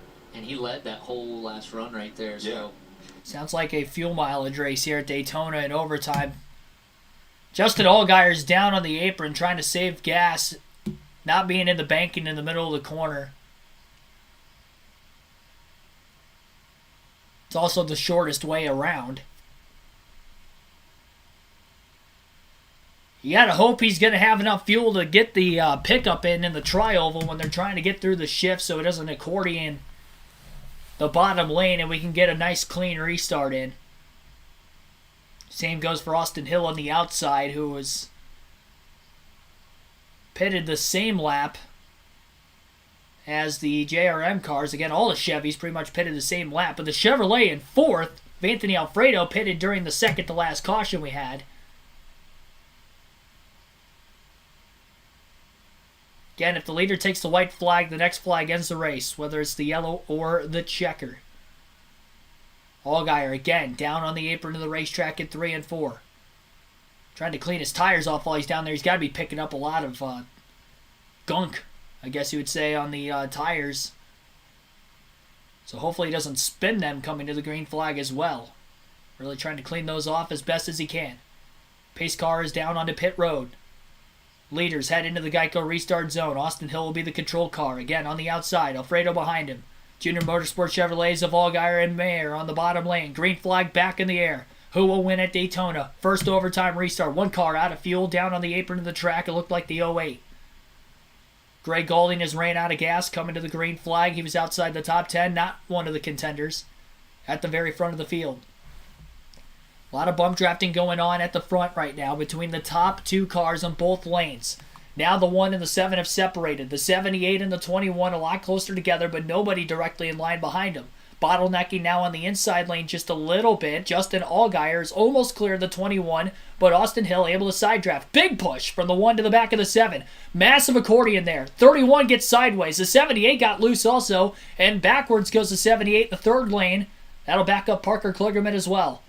Justin Allgaier leads by about 2 car lengths to the start-finish line. 1 lap to go. Sponsored by Credit One Bank. Side by side for second behind Allgaier of Sam Mayer and Austin Hill. Allgaier's way too far out ahead. He's got 3 car lengths over second going into turns 1 and 2. Sam Mayer holding back, gets a nice run in the middle of 1 and 2. He's going for the lead. Allgaier blocks his teammate, almost into the wall. Mayer's on the outside of Allgaier now. Austin Hill going up the middle, 3 wide. Mayer gets turned back straightaway. He's upside down on his lid as he slides on the back straightaway. The big one at Daytona. Sam Mayer turned upside down off the front bumper of Austin Hill's race car. Mayer is now down on all 4 tires again on the infield grass. Not sure who was leading as the caution came out. That looked like Bobby Labonte's crash in the 2001 Winston 500. The EA Sports 500, excuse me. That almost looked identical to Labonte's rollover in that race on the final lap. But there was no racing back to the line in this situation. And for the second straight year in the Xfinity Series at Daytona, we have seen a car upside down on the final lap. And both times on the back straightaway, coming to the checker. So the caution obviously had to come out in that situation. Not sure who was in the lead at the time of the yellow. The field freezes on the final lap when there is a caution. Other circumstances, they go to the prior scoring loop. There are many scoring loops, I think 16 around every track, but in this case, it was not that. Still waiting to hear official word on who won this race. They'll have to go back to the replay. Sam Mayer had a run on Justin Allgaier off turn 2. Got to the outside. Allgaier went back down to the bottom. The middle lane opened up. Mayer cut down. And then he went to make a second block, and that's where he got himself turned. And then the air caught underneath the left side tires of the race car once he hit head-on into the outside wall. That turned him around. So the 20 went down below the double yellow line. This is going to add another element to this. The 20 car was on the double yellow line, so was the 19 and the 98. But they were also trying to miss Sam Mayer, who was literally going upside down on the outside of the racetrack. So, in my eyes, I think he was trying to avoid an accident. That's the way I'd call it. Did he pass below the double yellow line? Yes. But he was trying to miss it. Sam Mayer was upside down. He was on the outside, upside down. So, no, he didn't get forced below the double yellow line. But it was clear to me that he was trying to miss an accident. But then you have to wonder, was Austin Hill or Justin Allgaier out in front when the caution flag initially came out? Austin Hill may have actually been the leader when the caution came out, regardless of the 20 car being below the double yellow line. But if he did pass below the double yellow line on Allgaier specifically, it'll be interesting if they dock him for that. But I think Austin Hill was the leader when the caution flag came out anyway. That's what I'm assuming. So regardless of the 20 situation, if he gets black flagged or not, I think Austin Hill was the leader.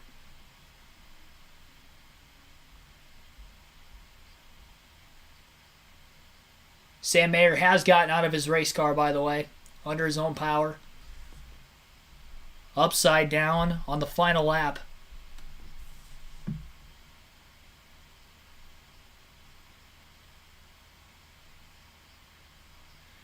Block gone wrong for Sam Mayer and on his lid as a result. First block was clean on Austin Hill. Hill made a second move to the outside to go 3 wide, and Mayer, who was in the middle at the time, went back up to block and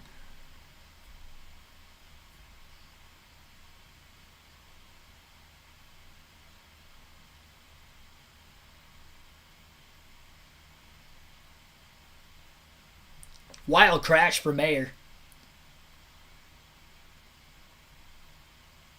You can bet that this is going to be uploaded on the channel with the commentary call to that.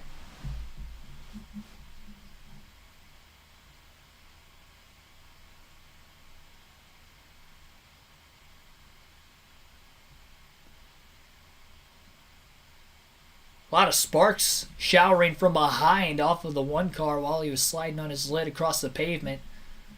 When he came back down into the grass, he didn't actually barrel roll all the way around multiple times. He just kind of landed right back on all 4 again. So he ended up on his lid and then back down on all 4. So just kind of one rotation with the flip there. Luckily, he stayed off the catch fence, which was not the case for Myatt Snyder last season in this race.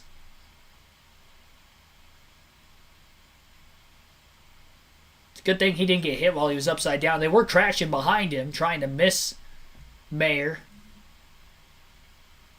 And our first big one of the weekend comes on the final lap of the NASCAR Xfinity Series race. Still waiting to see who the race winner is.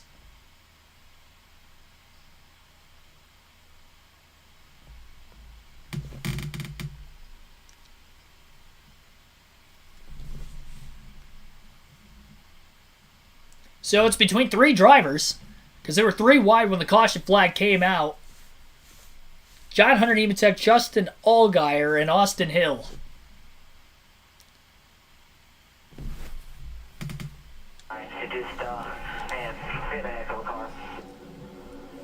Yeah, they did. I mean, what can you say? They did a great job and kept themselves out front in a position to win and still have a shot. They might be the winner. This reminds me a little bit Talladega 2016 when Brennan Poole comes back and he actually takes the checkered flag. But there had been a caution. There it is. They have reviewed the tape, and for a second consecutive season, Austin Hill wins the season opener at Daytona. There you go. Look at Andy 2 years in a row that both the truck and the Xfinity Series drivers that won in 2022 in the season opener at Daytona have won the 2023 season opener at Daytona. Austin Hill has now won on 3 super speedways for his only 3 Xfinity Series career wins in the last calendar year. The slide in the grass on the front stretch, Austin Hill is the winner. I did think that was the case. Now, I'm not sure exactly on what happened with John Hunter Nemechek, if they have docked him for going below the WL line or not. I thought he was in the lead regardless if the 20 was down below the yellow line or not. It looked like the 21 had the lead when the caution came out, even if there wasn't a WL line rule. So, Austin Hill is the winner. I think that's a good call. I'm not sure on the 7 and the 20. The 19 went down below the yellow line too, and I think the 98 of Herbst was also there. So, I mean, if they dock one of those guys, they have to dock all 3 position-wise to the end of this race, because if they don't dock all 3, then that's just not right. You either dock them all or you don't dock any of them at all.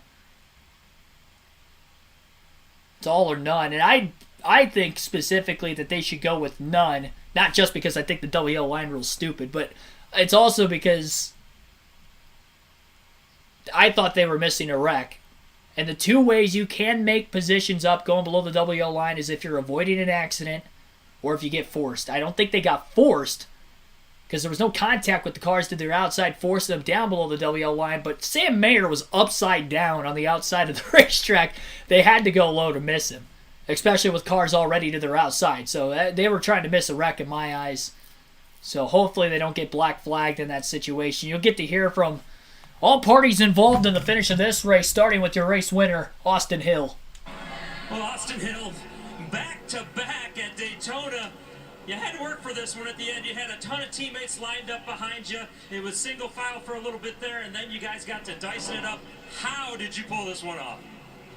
I have no idea. I don't know. When I chose the outside line, I didn't feel like the inside line was that great all day for the most of the day, and I just wanted to choose the top. I knew the 78 would stay with me. He was pretty committed, and when I saw the 1 and the 7 get together, I went to go squeeze them, and the 1 came down. He started getting loose, and then you can't lift. You mean it's last lap. I hope Sam's okay, man. I mean, that was a heck of a flip there, but yeah, as soon as the caution lights came on, I thought I had it, but I mean, it's so close. So to get back-to-back here at Daytona is really special. That's 3 wins for me now, 2 in the Xfinity, 1 in the truck here, and I can't thank everyone in RCR. Our Bennett Chevrolet was so good, and it was as fast as Xfinity 10G tonight for sure. We came from the back 2 different times, so I hope everyone enjoyed it. It was such a blast. I had so much fun. We won at Daytona. Let's go! Here with Justin Allgaier, you led 36 laps, a really good car here tonight. Here's Allgaier. You did just a little bit more. What could you have even done at the end? Well, I've been short my whole life, so I guess it's just fitting, but really proud of everybody at Junior Motorsports.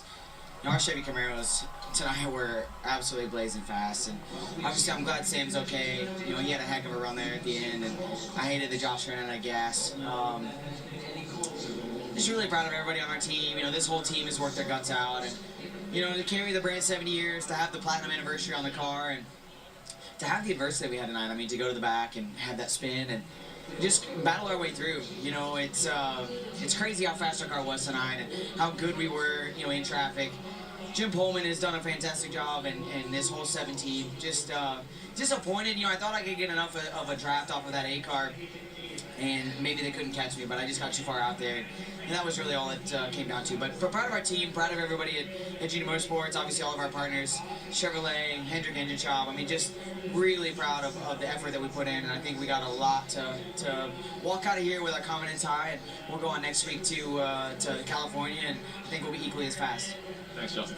Justin said it. His teammate Sam Mayer has been released from the care center. Final thoughts on today's race, guys? Absolutely. It was wild in my eyes. I mean, it was a good race. It was looking like it was going to be an anticlimactic finish, but it ended up not being the case with that late caution coming out after the 8 car had, I should say the 9 really. Brandon Jones turned himself with a bad block at the front bumper of Barry's car, kind of similar to what happened in that last lap crash where Sam Mayer turned himself, tried to make a second block. The first block, he was okay. The second block, when Hill went to the outside, it wasn't good. And that's usually what happens on these closing laps on the super speedways. It's the drivers that snake back and forth. You can make one block, you can't make a second block, and Mayer tried to do that, and he paid the ultimate price as he ended upside down on his lid. Luckily, he is okay. Seems like everybody involved in that last lap crash, the big one on the back straightaway, is all right. As far as cars that were collected in that accident, I think there were like maybe 5 or 6 cars collected. I would say that was definitely the big one, the biggest one that we have had so far this weekend, and really the only one with a decent amount of cars collected involved in that wreck. So Fox now off the air here as they went a little bit past their run time, considering the fact that we were in an overtime finish. 125 laps ended up being the distance. We'll go through the full field running order here. Austin Hill, your race winner. John Hunter Nemechek, second place is what we are scored. These results are unofficial, by the way. I don't know what the ruling was. Fox did not state whether or not John Hunter Nemechek, Myatt Snyder, and Riley Herbst, who were down below the double yellow line, advancing positions on the final lap when the caution flag came out. They did not say whether they got black flagged or not by NASCAR. So that was kind of bad on Fox's coverage side of things. Maybe they weren't told, but they are off the air now. We have zero clue. So these results are not official by any means. And I've seen Allgaier and Nemechek even swap positions back and forth a couple times here for second. So, again, no clue if any of those guys are going to get black flagged or not and finish at the tail end of the lead lap. So keep that in mind. So we do know no matter what, Austin Hill is the winner. He has advanced to the playoffs for the second consecutive year. There we go. That was a mouthful. And he wins the second consecutive year at Daytona in the season opener. John Hunter Nemechek ends up finishing, as of right now, in second. Again, unofficial results here. Justin Allgaier third, Parker Retzlaff fourth, Myatt Snyder fifth, Riley Herbst sixth. Joe Graff Jr. finishes in seventh in the 39 car. Good run for him. That might be a career best. Ryan Sieg in that own car. Both of them finished seventh and eighth, so good run for that organization as Sieg ends up eighth. Cole Custer ninth after starting first in today's race. And then Jeb Burton rounds out the top 10 today. Justin Haley 11th, Stephen Parsons 12th, Chandler Smith 13th, Josh Williams 14th, Brandon Jones 15th, Parker Chase 16th, Jeremy Clements 17th, Greg Galding 18th, Joey Gase 19th, and Sammy Smith 20th.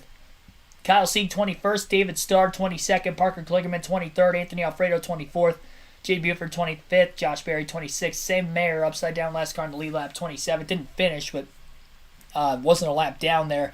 Brett Moffitt 29th, should say Jeffrey Earnhardt 28th, Brett Moffitt 29th, both one lap down.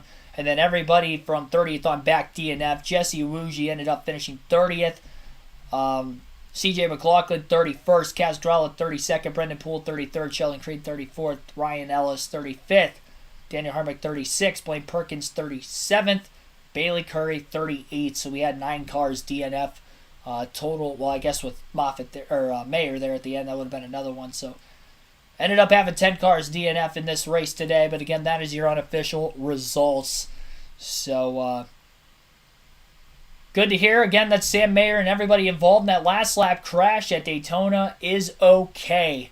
That is going to wrap up today's live stream. Tune in tomorrow, 2 p.m. Eastern Standard Time for the Daytona 500. Our live commentary coverage will begin then. Can't wait for it. First Daytona 500 live commentary stream right here on the channel. If you've been watching all Speed Weeks long, we're going to end up with obviously the best race of the weekend and the most anticipated race of the weekend. The reason why we are probably all waiting and watching these races leading up to Sunday's race this weekend. So greatly appreciate everybody supporting me, supporting the channel, and we'll keep these live commentary streams going all season long. Our next Xfinity race commentary will be next weekend at Auto Club. I'm not sure on the start time for that race, so you'll have to bear with me. I'll know after our Daytona 500 tomorrow what the start times will be, but off the top of my head right now, I don't know what the start times are for next week. So looked like the EA Sports. Yeah, I said exactly the same thing. It looked. If you look at the, I want everybody after the stream is over, of course. Go watch the last lap of the 2001 EA Sports 500 at Talladega. That wreck and this wreck looked identical. Bobby Labonte's wreck on the final lap trying to make a block. I think it was for second at the time because Earnhardt was still in the lead. Dale Jr. and Tony Stewart, I guess, were side by side for the lead at the time. But Bobby Labonte was like the second car in the outside lane. He tried to make a block and turned himself and ended up barrel rolling almost the same identical way that Sam Mayer did in this race midway down the backstretch. So, yeah, it was eerily similar crash, really. It reminded me of it almost immediately, knowing and remembering the finish of that race. So, appreciate you guys tuning in, though. Again, like, subscribe, 2 p.m. tomorrow afternoon, Daytona 500 right here on the channel. Can't wait for it. Subscribe. Only 60% of you, or I should say 60% of you that have watched the channel throughout Speed Week so far are not subscribed, so definitely hit the subscribe button and hit the like button as well. Because we ended up hitting our goal, 110 likes, but still want to get above and beyond that, so be sure to like if you haven't already. I'll see you guys tomorrow for the Daytona 500. Appreciate the support. Have a good rest of your Saturday night, everybody.